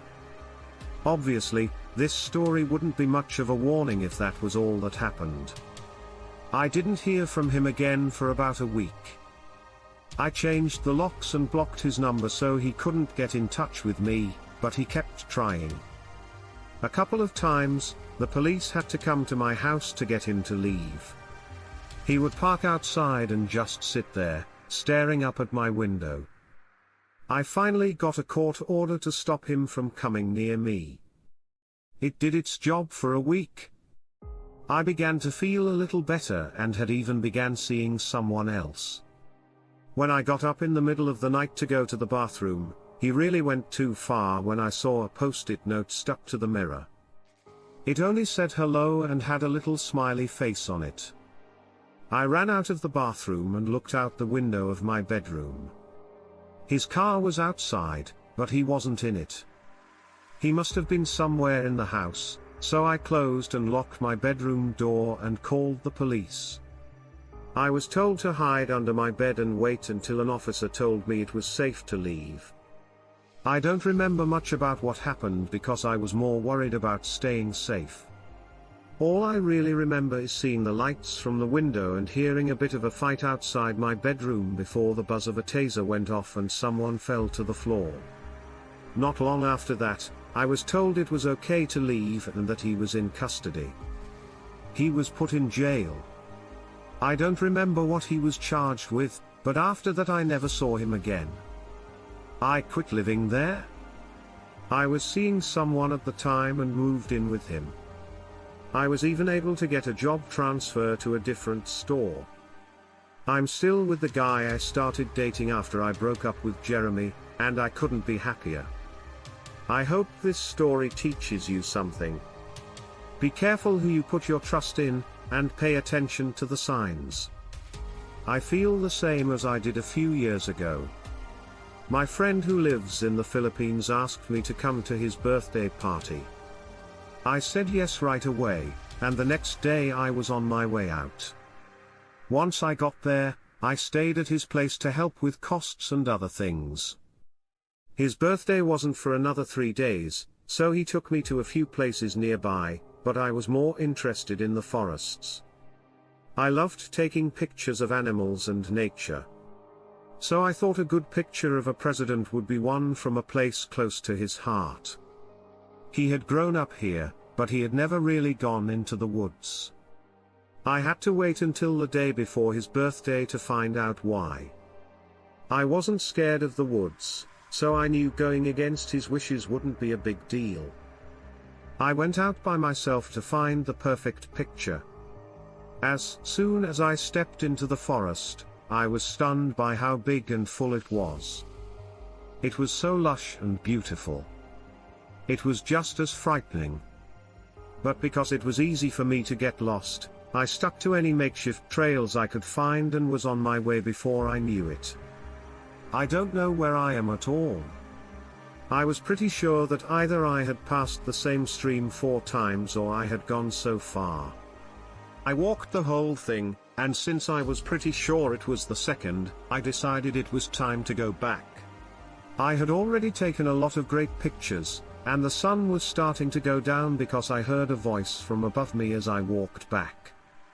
At first, it sounded like a crow, but as the sound traveled through the trees, I realized it couldn't be. I couldn't figure out what was wrong with the sound until I knew what it was. I heard it again, then felt a huge gust of wind, and then I was hit on the back of the head and fell down. The weight of my body caused the lens on my camera to snap and break. I wouldn't worry about that at all. But after a quick look at the camera, I could see that it was all ready to be fixed. It would have cost him more than it was worth, but when I turned away and saw what hit me, I put all those thoughts out of my mind. It had long legs that ended in fat, beefy feet, which is probably what caught my attention. This thing had a small amount of hair all over its chest, but it didn't have any arms, just wings. When the mountain cried out again, it was followed by another gust of wind. The size of this creature's wingspan was huge. It moved slowly and awkwardly toward me. It looked like it didn't know how to use its legs. I would have laughed if it hadn't been so scary, but I was too scared to even breathe out loud. It took a few more steps before it fell forward and made what sounded like a painful cry. This was my chance, so I took it. I got back on my feet and started running in one direction, hoping to find a way out. The one-eyed horse made it. I think I was only about 15 feet away from it, when the high-pitched screams I had heard before got deeper and more guttural.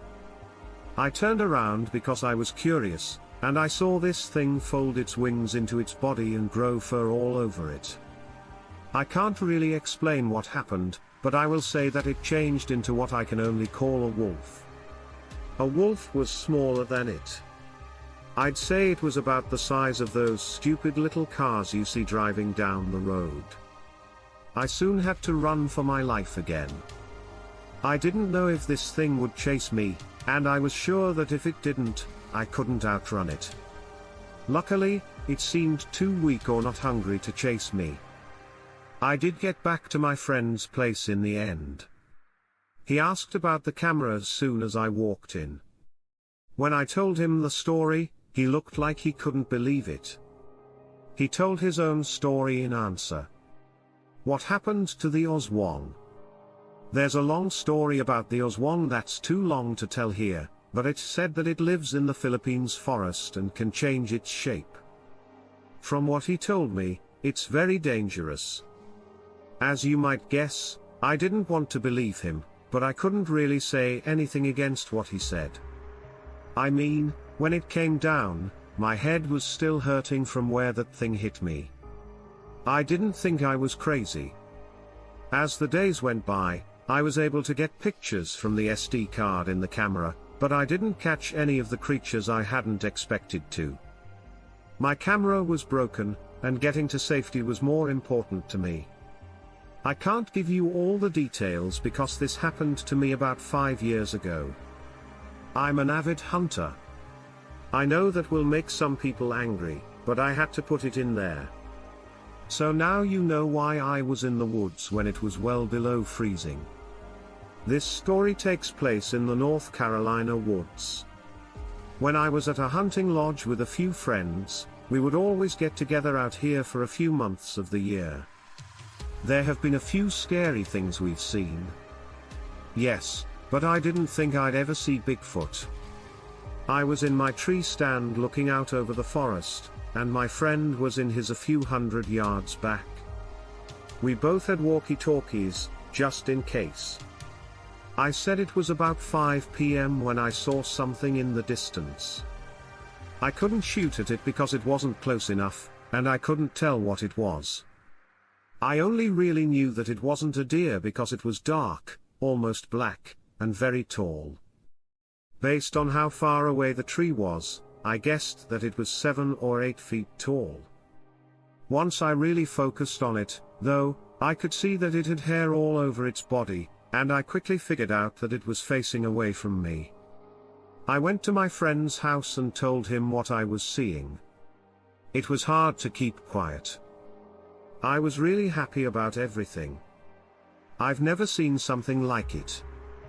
He said I was completely crazy, but I knew what I was seeing. I watched as it seemed to lean against this tree, and then finally stopped moving. I was shocked. If I hadn't seen it do that, I would have never known it was there. It blended in with the colors of the trees and leaves around it, so I wouldn't have seen it. At this point, I was paying more attention to it than to any deer that came by. It had been a slow day, and about 20 minutes had passed. The sun was almost completely gone at this point, but I couldn't see it anymore because I hadn't moved. The wind had blown leaves over almost all of its body, and the fingers that stuck out looked like roads coming up from the ground. I guess the deer saw the same thing. A deer was slowly coming into view, but I almost missed it. It sniffed the ground and moved slowly toward the creature. The thing came out of nowhere and tackled it to the ground. It used its big hands to snap the deer's neck without thinking. Then, it grabbed the deer by the leg and dragged it into the woods. My friend has been calling me on the walkie-talkie the whole time, trying to figure out what the heck that noise was. Once I thought the animal was far enough away, I told them what was going on, and they thought it would be best to go back to the hunting lodge. To be honest, I was a little nervous about leaving, but we got back to the lodge without any problems. When we got there, I told the story to all the guys, just like I'd planned. Some people did believe me, but not everyone did. So they even told their own tales. It was scary, but also really interesting. I went camping recently near the foot of a mountain range. Now, it probably wasn't the best idea, since everything was covered in snow, but I didn't mind. I was pretty used to the cold, so I had packed for it the first couple of nights. But I had the feeling that all night long I should have been more worried about what was out there than about the weather. I heard that there was something around the trail. I assumed it was nothing more than an animal I wasn't familiar with. I could hear breathing and it seemed scary. Rather than walk. But in the end, it went back up the path toward the mountain. The next morning, I chose to do the same thing. I was curious to see if I could find any sign of what had been out there all the way up the trail. I watched and listened carefully. I think I had been walking up the trail for about an hour before I saw something that really interested me. As I looked out through the trees, I saw a big hole in the rock wall. It was about 8 feet tall, and something seemed to be sitting in front of it. Before I got interested, I started to walk over. As I was walking over, I thought for a second that I heard something fast and small crawling around in there. I went into what I thought was a cave. The first thing I noticed was how warm it was in there. I knew that caves could be a little warmer, but you had to go deep into them to feel that. This one seemed to stay warm the whole time. Since I don't know much about caves, I just brushed it off and kept going. The whole cave was very tall, but it was small. Like I said, it was about 7 feet tall but only a few feet wide. Enough space to turn around in. Still, it would have been hard to do with another person. Holding on to the entrance. First, I focused on the distance I could see. But soon I was in more trouble than I had ever thought. At this point, I could barely remember the entrance, so I decided it was best to turn around and go back. I turned around and started to go back when I heard that scratchy, scurrying sound I had heard before. I slowly started to look at it. I looked around with my flashlight until I found something on the dirt floor of the cabin that had deep scratches all over it. All of them lead to a small hole near a wall. As I got closer, my heart was beating fast. I didn't know what could have been in here, but I wanted to find out. When I shined the light into the hole, I saw 2 green eyes looking back at me. I didn't wait long before I started running back to the entrance. But this thing was chasing it down. When I quickly looked back, I saw something that looked like the dog. It ran like a dog, but it was skinny and looked like it could be blown away by a strong wind. It growled and shrieked as it ran, and its teeth were bared. I finally got outside, but I fell on a rock on the way. I looked back quickly, but it was no longer there. It looked like it stopped, turned around, and went back the way it came. I think that it didn't like the sun. I went back to the campsite as quickly as I could and packed everything up. I went home right away after that. I didn't know what this thing was, and I didn't want it to come near me in the middle of the night. I'm sorry if this story seems all over the place. It's the first time I've told it. I'm letting everything out in a structured way. I told some friends before, but I never sat down and wrote it all out until now. Do you have any idea what it could have been?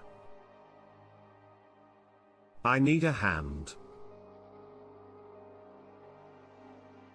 Don't think that this is just some crazy internet user trying to get your attention. I really do have a problem, and no, it doesn't have anything to do with how I'm feeling. Things have been moving around, going missing, or breaking over the past few weeks. At first, it was pretty calm. My phone would get lost, but I'd always find it again. I usually left it alone. For example, I'd fall asleep with it next to me, and the next morning I'd hear it going off in the bathroom. Then it started showing up downstairs and once under my mattress, which scared and annoyed me, but I shook it off. That was until a week after the first time, when I woke up to get some water and saw the thing doing it. Now, when I sleep in my bedroom, I turn off all the lights and don't have a TV or anything like that on. So when I woke up, I had to reach over and turn on my bedside lamp so I wouldn't trip over my dog. When I turned it on, I heard something that sounded like a big bug flapping its wings. I don't like bugs that are bigger than house flies. So I hit it with my hand and freaked out.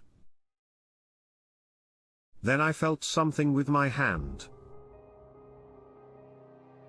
It was soft and long, and it wrapped around my hand before falling to the floor. I couldn't believe it. Something about 3 inches tall and looking like a dragonfly was lying on the floor. I thought the same thing. Yes, it was. But when I looked more closely, I saw 2 arms and legs. It was all black, and white slime oozed out of it. I had no idea what I should do. So I used some toilet paper to pick it up and flush it. In the days that followed, I wish I could see more of these little things, which fly by me so quickly. I only felt a short gust of wind. They knocked things off counters and slammed cabinets at night. One night, I woke up to find a cabinet on top of me. I have no idea what to do. These things keep coming into my house, and it looks like they'll never leave. I've killed more, but it hasn't stopped. Even as I write this, I can hear them laughing somewhere in the room. I don't want to believe that fairies live in my house, but it seems to be the only explanation. That's why I told you at the beginning not to take what I say as gospel. Please pay attention to this message. I really need help with this. This is a story about how my dick almost killed me. I know that sounds funny, but it wasn't, so trust me and don't look for my smoke shack in the woods near my house. My roommate doesn't like having pop in the house because it's not legal yet. So I went to the woods to smoke. The shock I felt when I saw it turned out to be a good thing. I finally had a place where I could hang out by myself, and it was far enough away that no one could find it unless they were looking for it or completely lost. Anyway, I'll stop bragging and tell you what I really wanted to say. I had just finished rolling a fatty when I heard someone walking around outside. At first, I thought it was my roommate because he was one of the few people who knew where the shop was. This was in case he couldn't reach me on my cell phone. I put the blunt behind my ear and went outside. At first, what I saw shocked me a lot. She was pretty without coming off as too sexist. Considering what she was wearing, I'll just say that. She knew that her short shorts, canvas sneakers, and white tank top made her look great. I was drawn to her by something about her. I walked over to her and said hello. I was surprised that she didn't seem surprised to see someone out here. I can't find my way, she said. I just laughed. I could tell what you were looking for, though. She looked up at the sky and said, someone told me there was a lake out here. I had planned to go swimming. I was interested in that. I didn't mind swimming in my underwear in a dirty lake. If it meant getting along with this girl, I'd know what to do. I, too, really did. I've been there a few times to hang out after smoking. Just let me show you. I use my hand to make a sign. She smiled quickly for a second, and I thought I saw her tongue, but it was black. This surprised me a little, and I was a little nervous, but when she took my hand in hers, all of that went away. I had the wrong way of thinking. I'll admit that it didn't matter that her tongue looked black or that her hands were cold when they shouldn't have been. Even though it was summer and I was walking around in the woods, none of that mattered because I was planning on getting laid. We talked while we walked for a long time. She told me everything about herself, and I told her about myself. About 10 minutes into the walk, I realized there was definitely something wrong. I don't know how she did it, but she slowly led us off the trail and into a part of the forest I didn't know. I let go of her hand, and when she realized I wasn't following her, she turned to look at me, and that's when the blood finally started going to the right organ. Her skin was getting darker and slowly taking on a blue-gray color. Her eyes were completely black, and her tongue, which was also black, looked like it was just hanging from her jaw by a tendon. I started to back up and try to get the courage to run, but something was stopping me. I just didn't have the will to do it. Her skin was still getting darker and getting tighter. It felt like all the water in her body had been sucked out. I can make out the shape of the ribs and some other bones. Soon, she was so thin that her clothes just fell off. She then got down on all fours and started to hiss and growl. Long nails stuck out from her fingers, and her teeth looked like they had turned into sharp fangs.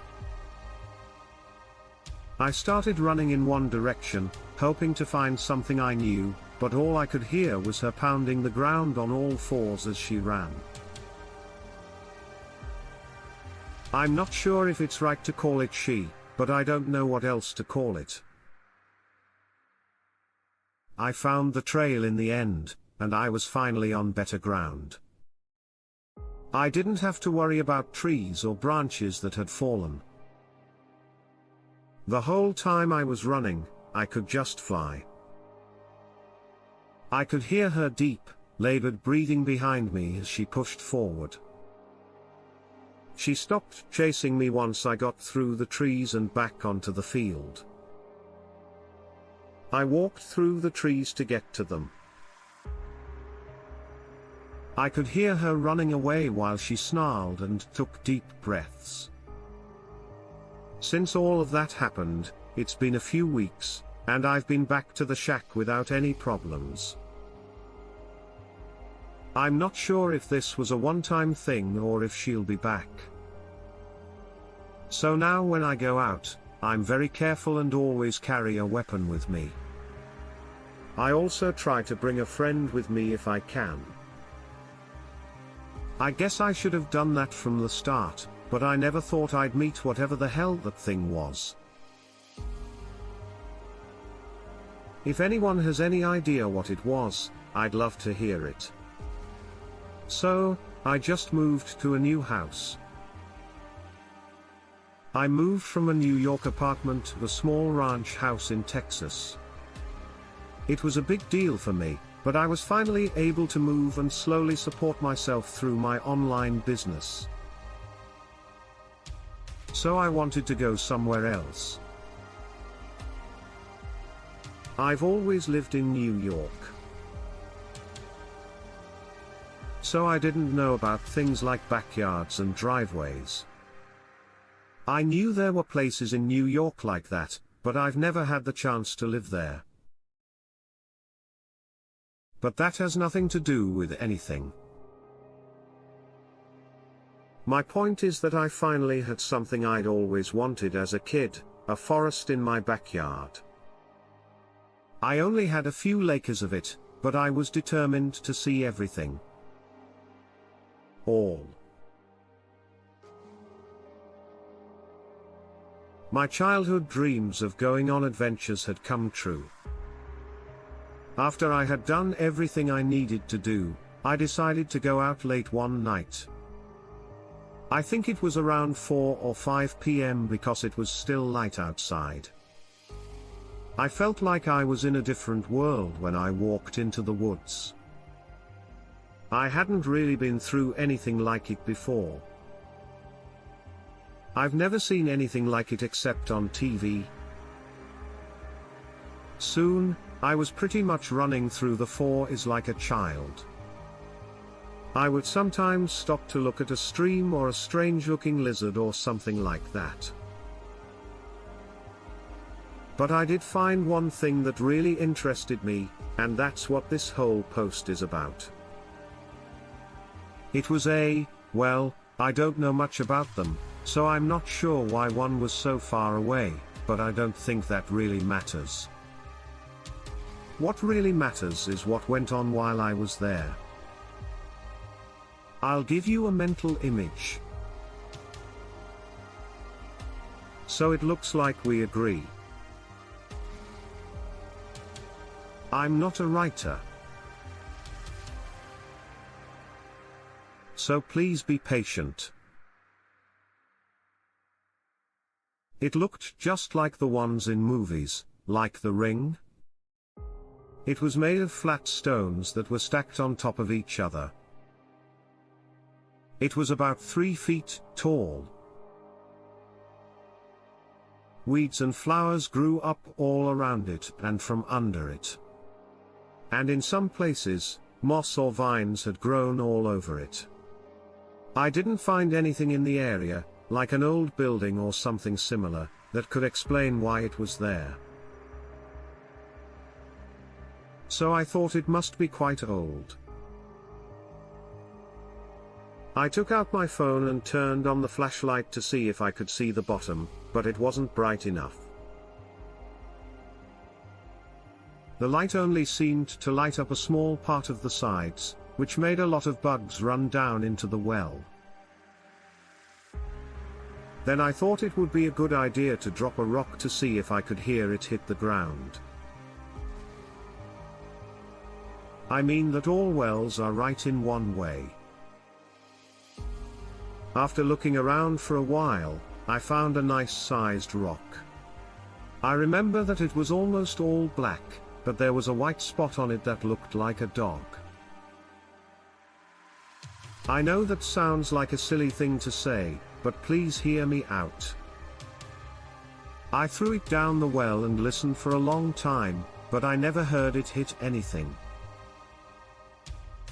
I told myself that it might have hit something soft, like a pile of wet leaves that had fallen in there, and decided it was best to go back home. As I walked through, I heard something hit the ground hard. The loud sound surprised me so much. So I went back to see what was going on. I still can't believe it, but the rock I threw into the well was now on the ground outside of it. I couldn't believe it at all. The rock I had dropped in was now right in front of me. It even had the white spot, which was strange and interesting. I put it in again, but this time I stepped back and kept an eye on the well. After maybe 10 or 15 seconds, I saw the rock. I threw the well down, and it went flying through the air and landed right in front of it. When I got home, I started to write this post. It scared me a lot, and I was hoping that someone here could help me figure out what's going on. By the way, I never saw the rock come out of the well. I just fell straight down, as if from nowhere. I have no idea what the hell is going on here, but I really want to know. A few years ago, I had nowhere to live. I won't tell you how I became homeless, but you should know that I was. When I was looking through someone's garage late one night, I got lucky and found a tent. I grabbed it and ran off to the woods. I knew it wasn't the right thing to do, but I wanted to get off the street. Believe it or not, the fourth floor is a little more forgiving than the concrete. I set up about 100 feet back in the woods behind a gas station that is open 24 hours a day. I got along well with the guy who worked the third shift. We became friends, and every now and then he would buy me food. If he wasn't there, I would either go hungry or spend what little money I had that day on a candy bar. Now, it can be pretty scary to live in a tent. There are times when you don't know what's out there. Whether it's a bear or just a random person walking by, there's always a worry in the air. I had seen some strange stray cats, but the pale figure was by far the scariest thing I had ever seen. I call it that because I don't really know what it was. It was just after 2 a.m. and I had the Take 5 in my hand as I walked back from the gas station. I was about 15 feet away when I heard something moving around close by. At first, I thought someone had found it and thought it would be easy to take. I started running toward them until I saw what was going on. It was very tall and thin. Its spine was sticking out of its back, and it looked like it could tear through the skin at any time. The arms and legs were basically just sticks, but the hands were surprisingly big. They look much bigger than they should be, and their claws are long and dirty. I saw it throw up dirt looking for something. When it didn't find what it was looking for, it would cry. At last, it seemed to give up and slowly walk off into the woods. I went to my site to see how bad the damage was. Everything was a mess, my blankets, the tent, everything. I wanted to try to clean it up, but when I looked around, I saw Klaus peeking out from behind a tree, and that's when I realized what had happened. I was in its sights. I was sure that my smell was on everything in sight. And it was hungry, maybe even starving. I think it was too weak to come after me, though. I ran back to the gas station as fast as I could, and luckily it didn't follow. When I told my friend who works at the cash register what happened, he thought I was completely crazy. He did let me stay in the store until about 6 a.m., after which he left and I went back to what I was doing before I got the tent. This went on for about a week until he found me a job and let me stay at his place. I'm doing much better now that I've been working here for about a year. Even though it doesn't pay much, it's better than nothing. I still look out into those woods and wonder what happened to that thing. I did go back out there once after all of this, but I didn't see any signs of what had happened. All that was left was a damaged campsite. I cleaned it up and went back to what I was doing for the rest of the day. When I was a kid, I loved to climb trees. Does anyone have any idea what I could have been? When I was 8, my parents encouraged me to climb trees because it kept me active. However, something happened that made me stop for a while. We were walking through the forest to get to a campsite, and my parents wanted to take a break, so I asked if I could go a little ways ahead to find a tree to climb. My dad said I could go as long as I didn't get too far away. I started walking down the path and came to a tree with a branch I could reach. I jumped up, grabbed it, and started climbing the tree. I was climbing like I never had before. I always felt like I could grab onto something, and before I knew it, I was higher than I'd ever been. I could see a good distance into the forest, and I could also see my parents. When I stood up and called out to them, I lost my balance and fell down the tree, just as they had thought would happen. I could feel the rough bark of the tree branches scratching my arms and legs, and one of them hit my ankle. Finally, just before I hit the ground, my head hit a branch.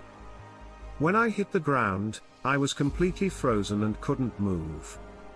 My parents came over and begged me to get off the ground because my body was starting to get cold. Even though I was crying, my mom held me close. My dad was so upset that he was yelling into the phone about how badly his son was hurt. When he finally picked me up, they started running away from the campsite.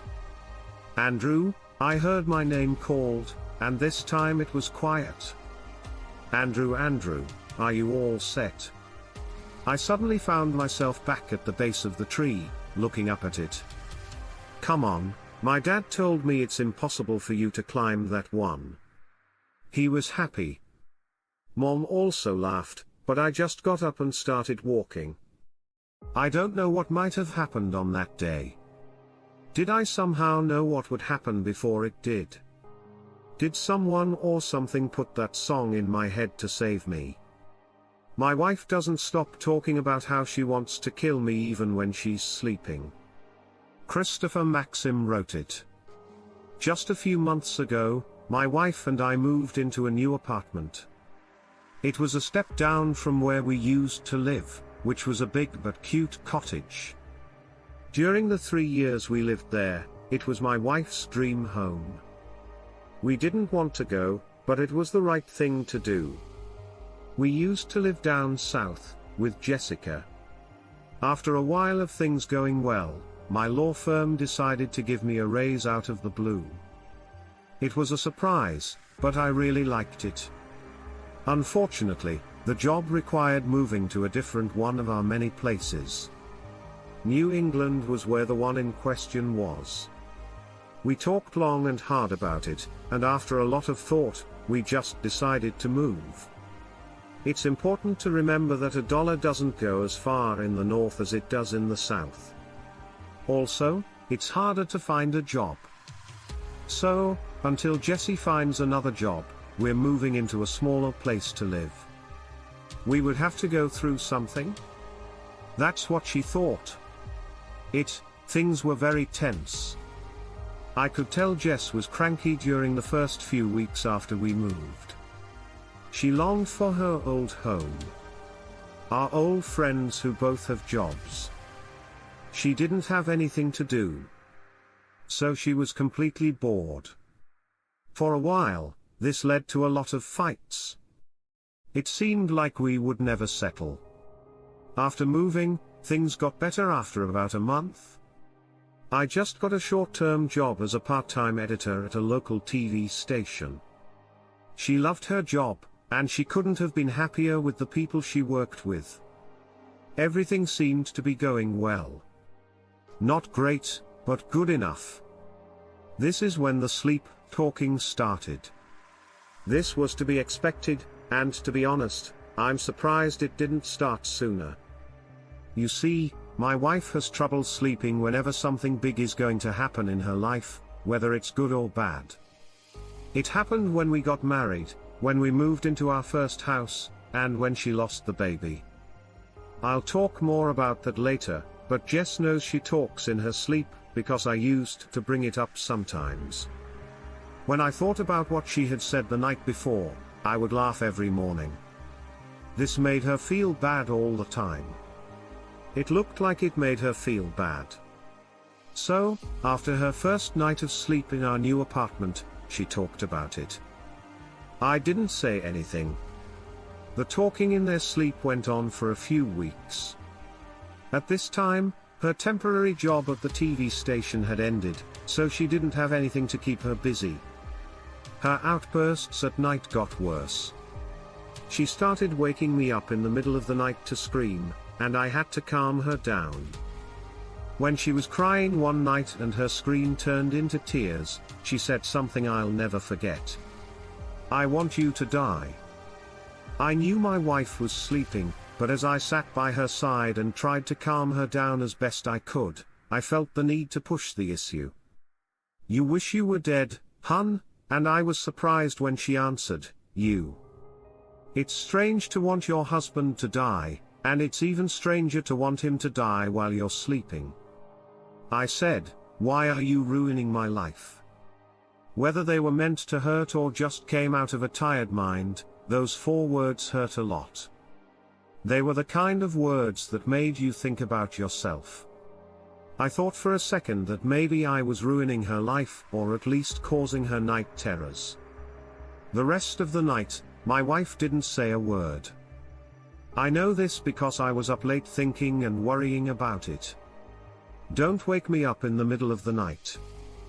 I didn't think for a second that my wife really wanted me dead, but her late night actions, like screaming and talking about death, were definitely scary. This was the worst time her health had ever been, and the next morning I was very close to telling her what had happened, but I kept thinking about how she'd react and what she'd say. It was a lot. I didn't want to put any more stress on her, especially since she had just lost her job because of all this. And I didn't say anything. The screaming stopped the next night. And this was a temporary comfort that came out of the blue right before I was about to close my eyes for the night. Again, he started to talk in his sleep. I think about how I do it sometimes. I told her that she was making up nonsense because she was having a dream, but she said, "While you're sleeping in bed, I'll get up and go to the kitchen." I didn't understand what she was talking about at first, but as she talked on, I got it. Some of what she said was gibberish that I couldn't understand, but from the parts that were clear, I could get a pretty good idea of what she was trying to say. Reach in and grab the knife over and over again, blood dripping off the bed, can't ruin my life anymore. My wife was telling me about how she was going to kill me, which was very scary. I couldn't help but laugh out loud. After all, it was just a dream and nothing more. I can't say. I've done some strange things in my dreams that I'd never do in real life. And Jess was upset with me because we moved, so she worked on her anger while she slept. That's what I made myself believe. For a few weeks, she kept talking in her sleep. I hoped that her midnight rants were helping, but I couldn't be sure because I didn't have a degree in psychology. All I could do was listen to her talk about killing me every night, and wait for her condition to pass. Her sleep talking had never gone on for more than a month. So it was safe to say that it would be over soon after a month, and then Jess didn't stop every night. It was always the same thing, either she would talk incoherently or she would talk about how she wanted to hurt me. It had become boring. But one night, while my wife was sleeping, she said something that made everything change. "Because of you, I lost my child." My feelings were all over the place and mixed together to make a sour mixture that sat in the pit of my stomach. I had to find out what she meant this time. "What are you saying?" After a short moment of silence, Jess finally told me what she thought. There was a bit more nonsense in there, but she got her point across. "You made me want kids. You gave me life, but now I'm on my own." This made me feel sad, and a few tears ran down my cheek. I suggested that we try to have a child. She had never wanted kids, but for me, she made herself want them. That's why I was surprised to see how sad she was after the miscarriage. I didn't know how much she had changed her mind about having a baby. More sleep came and stopped my tears. "We're talking about the worst kind. I promised to kill you." The last thing she said all night was that. About a week has passed since my wife said she would do that. Even though that threat was scary, I could have just brushed it off with the rest, thinking that it was just another sign of stress and that there was nothing to worry about. I can't seem to stop worrying about it, though. Jess is giving me the creeps. I've started to take short naps and sleep with one eye open. She's now sleepwalking because of one thing. At first, I thought she was going to the bathroom in the middle of the night. It was clear right away that this wasn't the case. She would walk around our room like she was looking for something, but she wouldn't answer when I called her name. I tried to stay calm, but she had never walked around in her sleep before, and the mean things she said while she was asleep put me on edge. I told her about it one morning, not because I was sleep-talking, but because I was sleepwalking. I hoped she would explain what was going on or at least agree to get some kind of help or medicine, but she did neither. She laughed when you told her about it. She couldn't believe it was the first time she had slept-walked, which made her laugh. She didn't care that much. It seemed like I did my best to act like Jessie did about the subject. As time went on, this got harder and harder because she kept falling asleep, talking, and walking while she was sleeping. I didn't start to worry until one night when both of these things happened at the same time. Jess shuffled out of bed and woke me up in the process.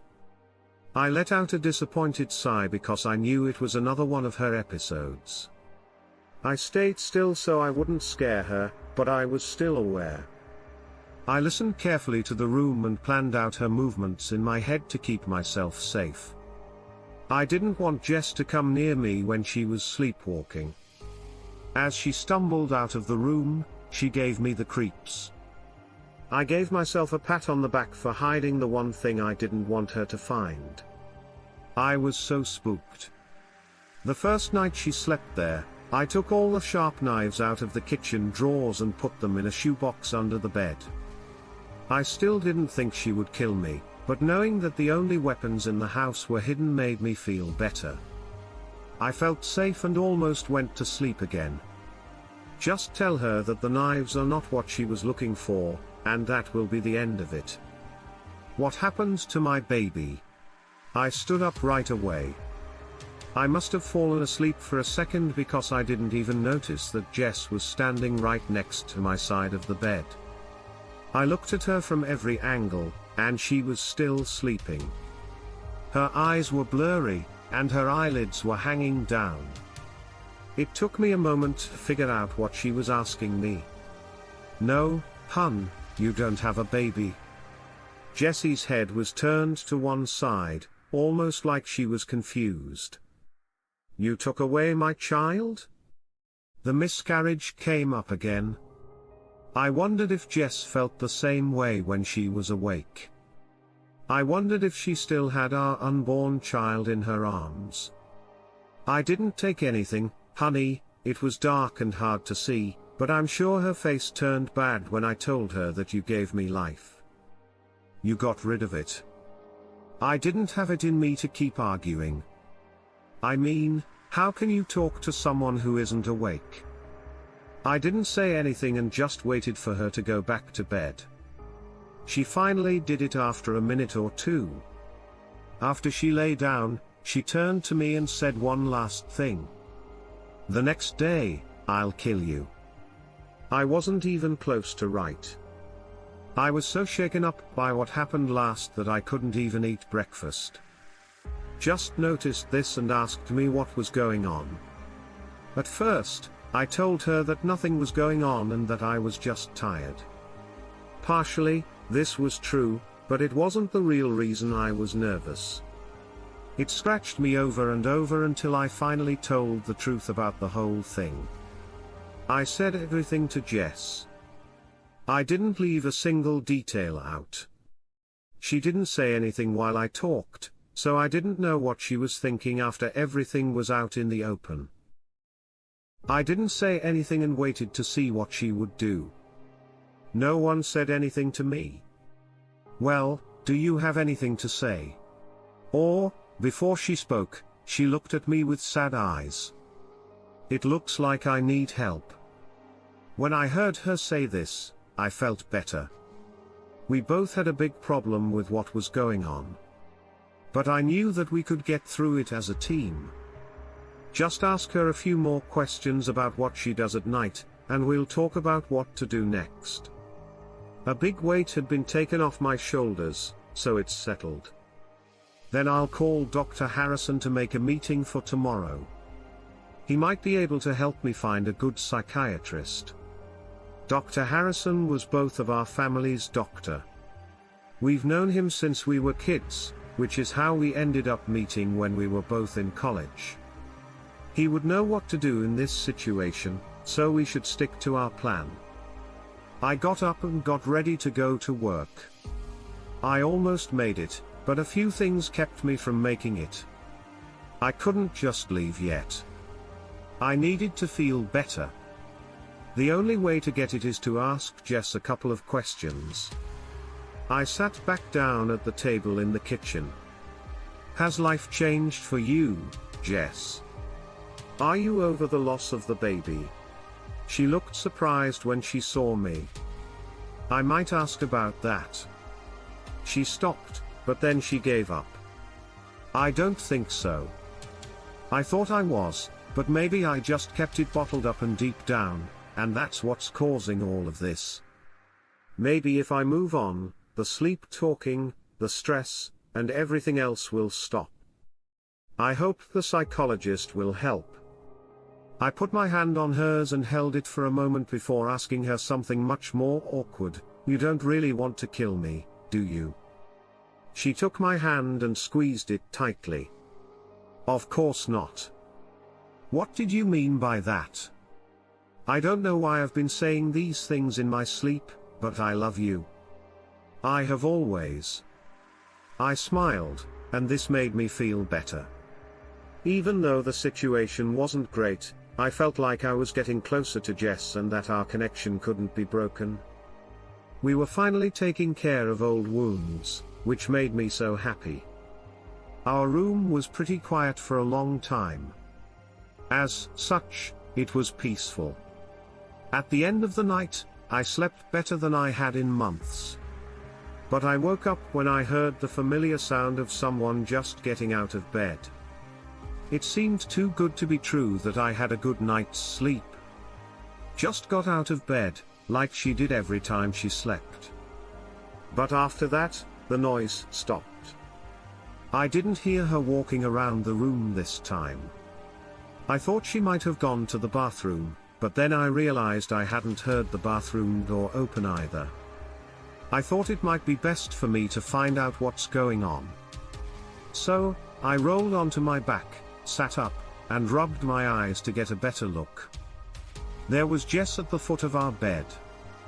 She stood perfectly still and looked right at me.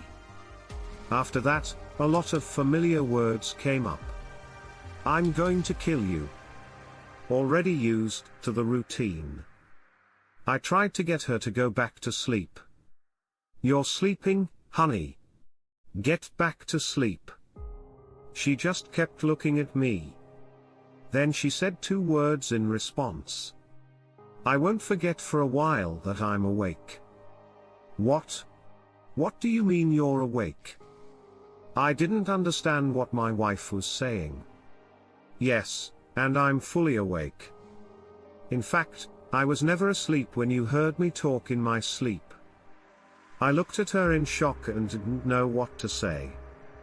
"I wanted you to feel at least 1/10 of the pain I've been through as your wife." "What are you talking about?" That's all I could say. She started crying and went crazy. "I didn't want any of this, but because of you, I feel like I had to do it. I'm drowning in your life, which is so deep below the surface. I can't even take in air." I paid close attention to what my wife said, but I couldn't find it in me to try to make her feel better. I didn't know what to tell her. I couldn't do anything to help. And that was the end of it after I lost the baby. Having a living thing inside of me made me change. That was a hell of a thing to go through my goals, my priorities, and my emotions. Everything in my life changed. Even when I closed my eyes at night, I could see the face of our unborn child. I just can't take it any longer. I moved toward my wife to try to make her feel better. She pulled a kitchen knife out from behind her back, which made me stop in my tracks.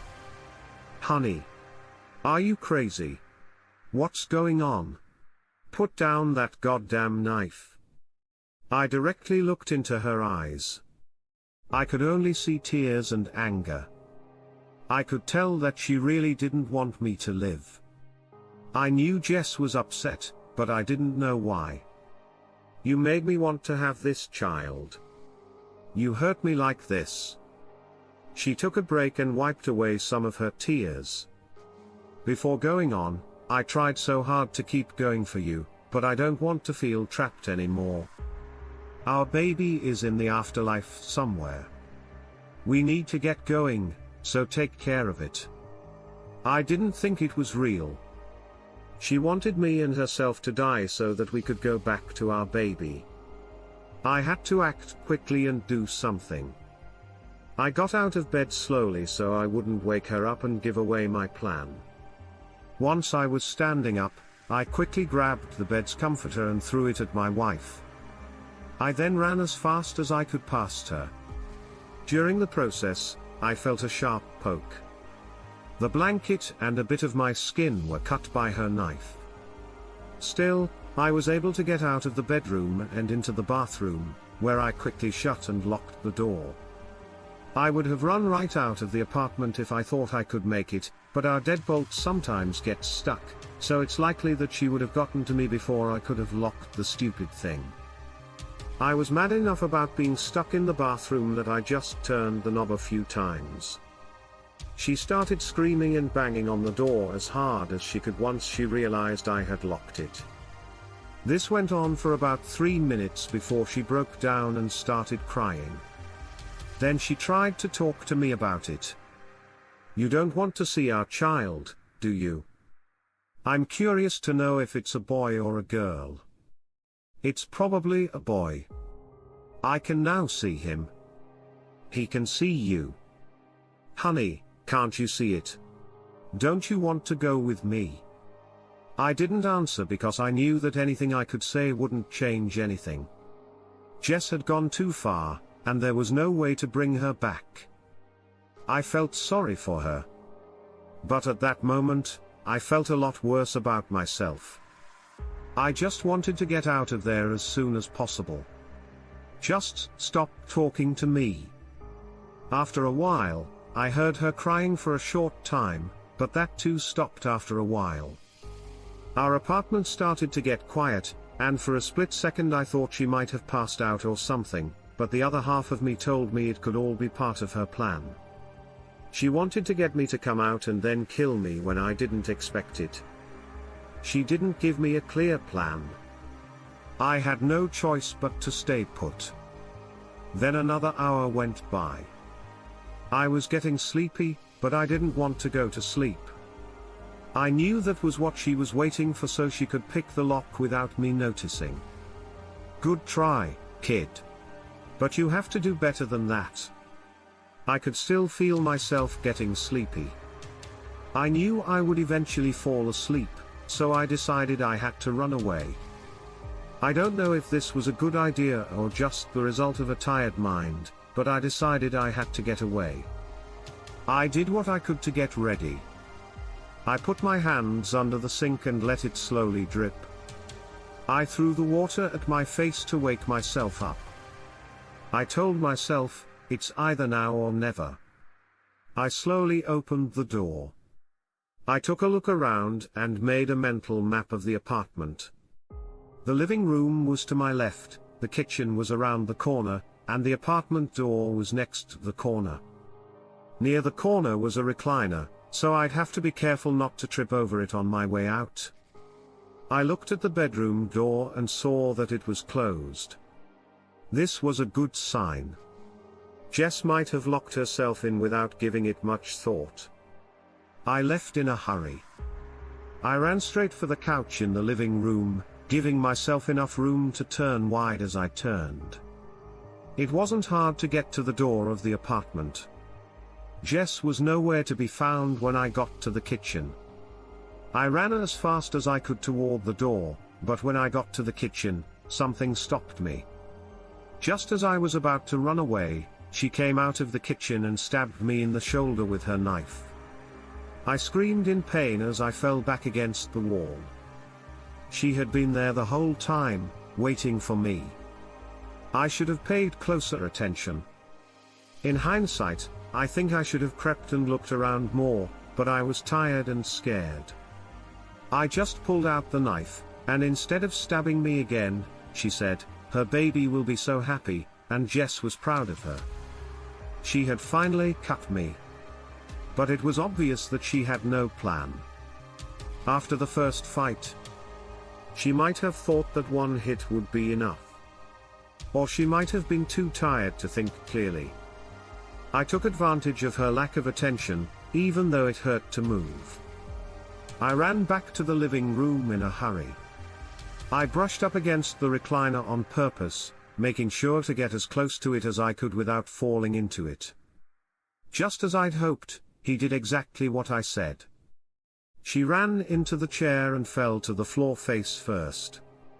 When I turned around, I ran over her. With the help of a neighbor, I got to the door, fiddled with the lock, and got out as quickly as I could. I called 911, and a stretcher took me away. Lots of blood came out of me. But they patched me up just fine. She didn't make it. She had a chance to get away before the police arrived, but she didn't. She cut open her wrists and bled out on the living room floor. Nothing would stop her from being with our baby. I guess in her mind one parent was better than none in the wake of all this. I have no idea how to feel. I'm both sad that my wife is dead and glad to be alive after getting away from her. I keep putting the blame for what happened on myself. But I never would have thought it would lead to this. I might never be okay with what happened. I wish Jessica happiness. She no longer needs to feel trapped. Whenever something like this happens, I can't help but think about what would have happened if our baby had lived. A few days ago, this happened, and no matter how hard I try, I can't figure out why. I've seen some similar stories posted here, so I was hoping you could help me out. I was in my trigonometry class and couldn't help but doze off here and there. My teacher had woken me up a few times, but he had a system in place for people that slept. He was done if he woke you up twice. If you started to fall asleep, he would leave you alone. He says it's his, but it's your education and your missing insurance policy.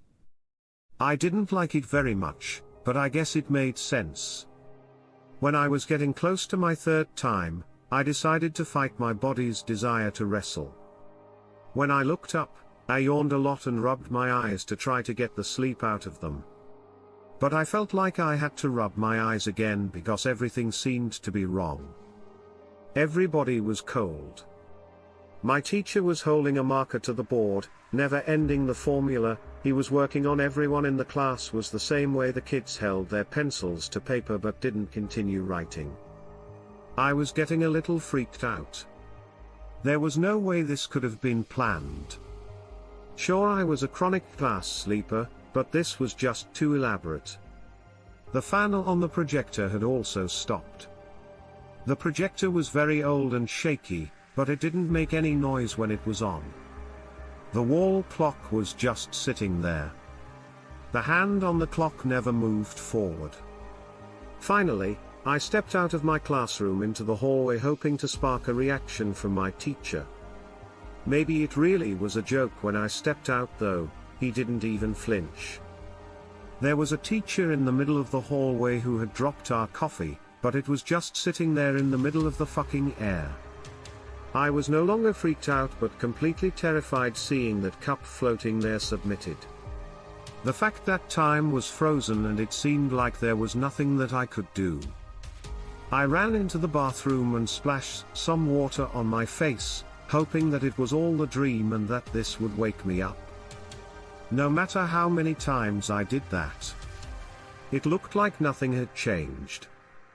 I stepped out of the bathroom only to find that the teacher I saw before wasn't there. A quick look out the window in the hallway showed me that it was obviously much later. I quickly got back to my class.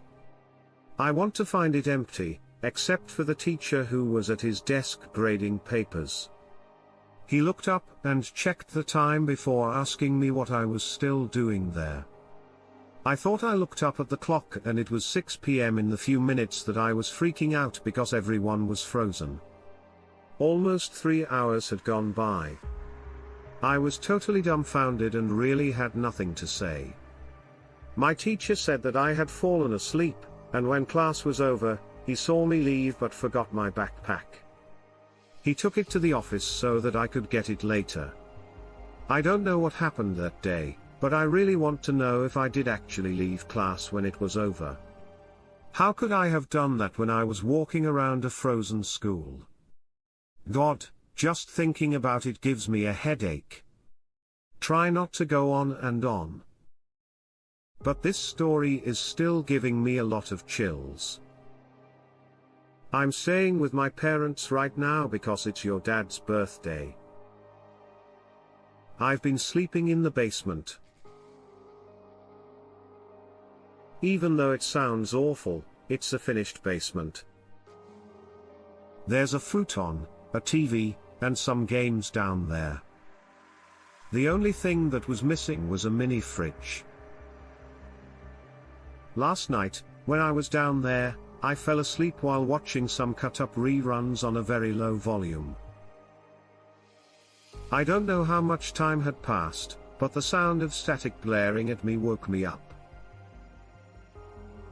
When I jumped out of bed and looked at the TV, I saw the familiar snow-like static that would show up when the cable was cut. I looked for the remote everywhere, but I couldn't find it. I finally backed away and pushed the buttons on the TV, but when I got closer, I heard it. I heard something underneath all the static that really surprised me. It sounded like a person was shouting for help. I could hear his voice, but it seemed so far away and close at the same time. That's when he seemed to break through the barrier, because the next time I heard it, it sounded like he was right next to my ear. I took a step back and tripped over the table, which fell to the floor. I didn't know what to do when the voice kept calling for help. When I looked at the TV, I saw the black bits of static start to come together. Soon, they made a shape. My head was big, but my neck was thin. It didn't move, but I knew it was what I was hearing because it stopped calling for help and started calling my name. It yelled at me, and that was enough for me to get up and run upstairs. I stayed up there until my parents came home from my dad's dinner, then I told them right away what I'd seen. They laughed because it made them think of how I was when I was young. I told them I wasn't crazy and invited them downstairs to see for themselves.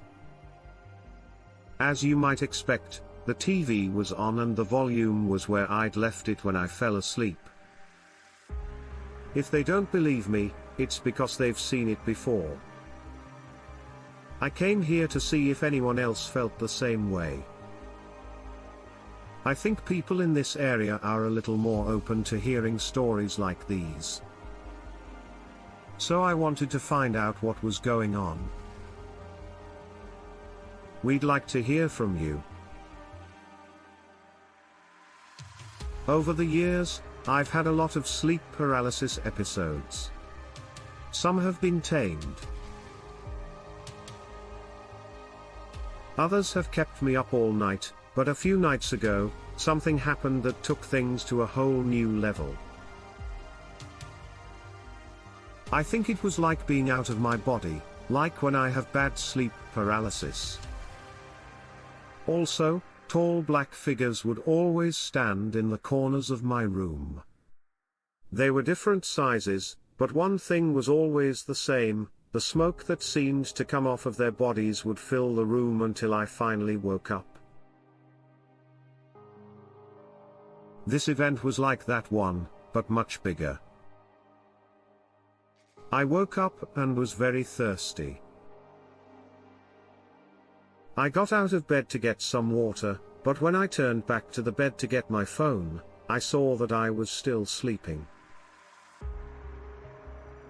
I was still shocked. I couldn't move my mind or wrap my head around the idea that I was standing up and staring at my sleeping body.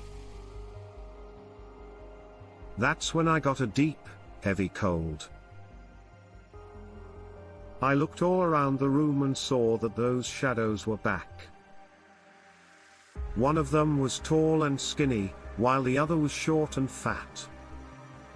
The other two were bent out of shape and seemed to fall apart. They all got closer to me and stood over me. The tall one was looking down, the short one was looking up, and the ones with twisted necks moved their heads back and forth as if they were looking at me. I was scared and shaking, and it felt like everyone was talking to me at once. I can hear voices coming from these things, but they don't sound like people. I'm not sure if I can even explain it. The smoke came off of them and filled the room until I couldn't breathe. I finally woke up with heavy breathing, sweating, and tears in my eyes. I have no idea what to do. I'm afraid to even sleep anymore. Is there something I can do to stop this from happening again? What could these shadow people mean? And what were they looking for? In the middle of the night for the past few nights, my house has been very hot. At first, I thought it was just my Vince being a brat. But something did happen last night. That's changed the way I thought about everything.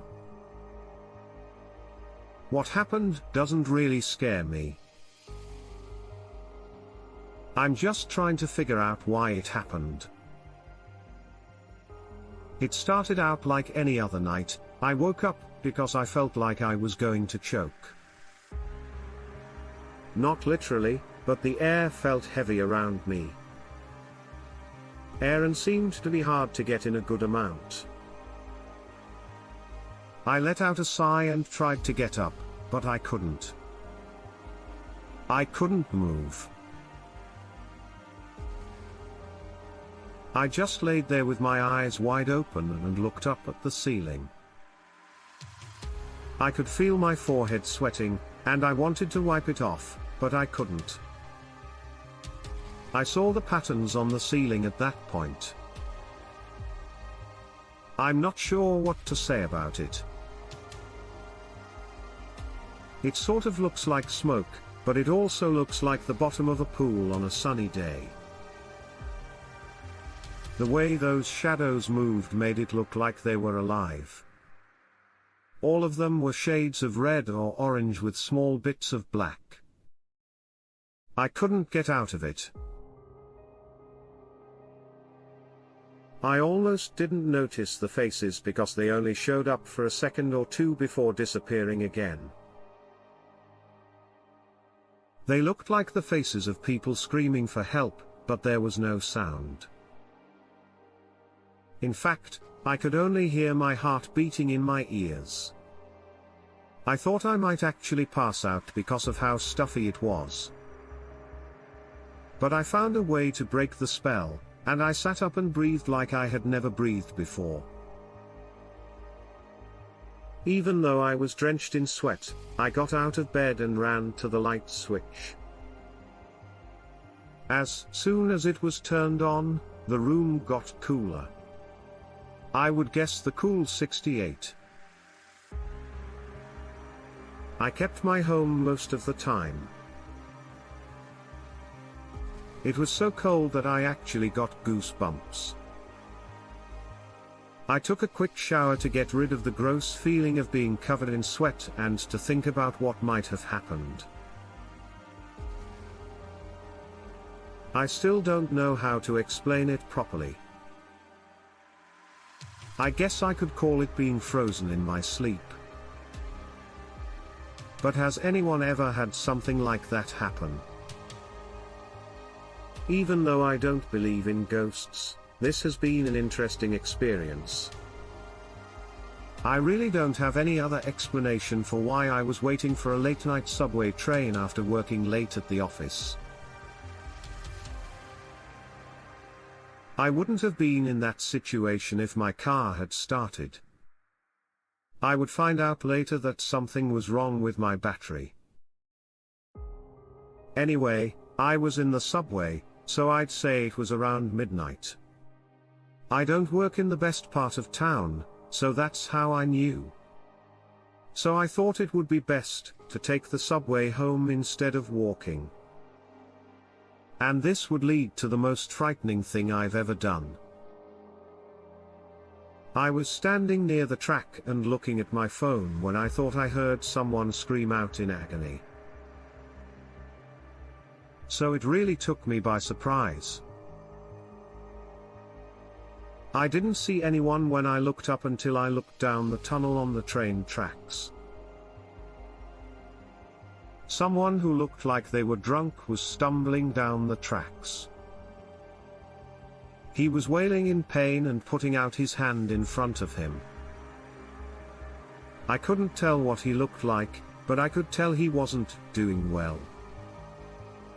I began to think that he wasn't drunk, but hurt.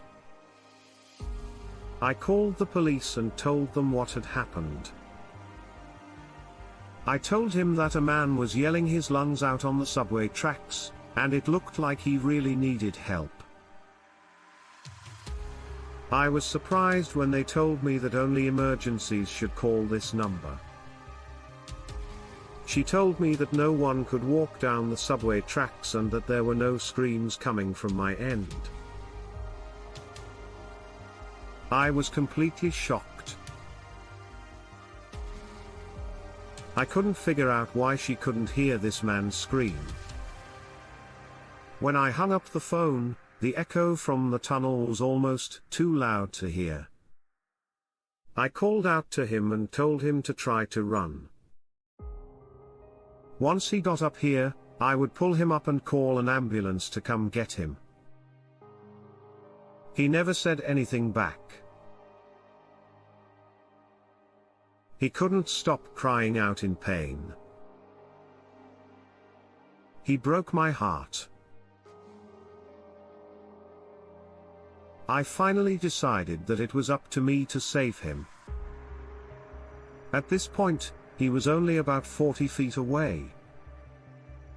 I was about to run over to him, but then I heard the train coming. I knew it was impossible for me to get to him in time. I was terrified as the subway train rounded the corner. I told him to get out of the way by yelling at him. I signaled the subway car to stop like a pickup artist on a slow night. I did everything I could. It didn't work. Before I could take my eyes off it, the train came around the bend and crashed into nothing. I was expecting a cloud of red mist, but instead I saw a cloud of smoke. I was confused about what to do. I just stood there, not sure what to do. The subway car soon pulled up next to me, and the door opened. A few people got out of their cars and looked at me like I was crazy. I tried to ignore it and just made it onto the bus before it left again. I tried to figure out what had happened as I sat on the subway. And I could only come to the conclusion that he was either a ghost or a spirit. I lost about 3 hours of time the other night. I know that's a strong way to start, but I've read some of the other stories here and thought it would be best to just get to the point. It happened after my friend and I went to bed. He had come over for my birthday, and it was getting close to midnight. He said he was leaving to go to sleep before going to work. After we said goodbye, I said, "Cool," and he left. I started to clean up. Now, we were both drinking, but we shared a six-pack. I wasn't drunk, and he was too, since I wouldn't have let him drive home if he wasn't. The skip seemed to happen when I was loading the dishwasher. I shut it and got down on my knees to set the cycle. I felt very tired and worn out when I stood back up. He kind of came out of nowhere and hit me. I thought I got dizzy because I stood up too quickly, so I brushed it off and went to bed. I sat down and went to set my phone's alarm. But that's when I realized what it was. It was 3:30 in the morning. There was no way that doing the dishes took me 3 hours. I thought about it for a second, and if time did move forward, that would explain why I suddenly felt so tired. The only thing that's unclear is what made it happen. Have you guys thought of anything?